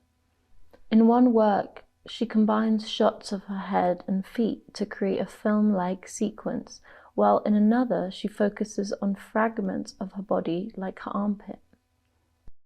Villiger rarely turned her camera on other bodies, but in Body City she captures a man's torso in a rotated image. Here, the artist combines her exploration of fabrics and her own body. She slipped into and under the colored textiles. Fragments of an arm or leg emerge. The 9-part block of images is the last large work before Villiger's untimely death. This room is dedicated to Villiger's Polaroid works from 1980s onwards. These works depict the artist's lifestyle and attitude to life with her partner.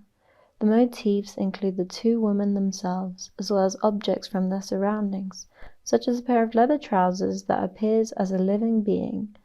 The play with recognition and failed recognition is a constant in Villiger's work. The 6-part work combines the back of a hand, strawberries, a fabric seam in shades of red, showcasing Villiger's fascination with surfaces. Villiger does not simply use a camera to document things, but to literally delve into them, to feel them. Ziel der Ausstellung ist es, Hannah Villiger aus der Perspektive der Gegenwart zu zeigen. Zu fragen, was uns ihre Arbeiten heute sagen können zu Fragen aber auch, wo es Verbindungen gibt zu Themen, die aktuell in der Gesellschaft wichtig sind, aber auch in der zeitgenössischen Kunst. Wichtig war es uns deshalb auch, zeitgenössische Kunst wirklich in der Ausstellung zu haben und wir haben deshalb 3 Künstlerinnen eingeladen, Arbeiten zu zeigen und da in einen thematischen Dialog mit Hannah Villiger zu treten.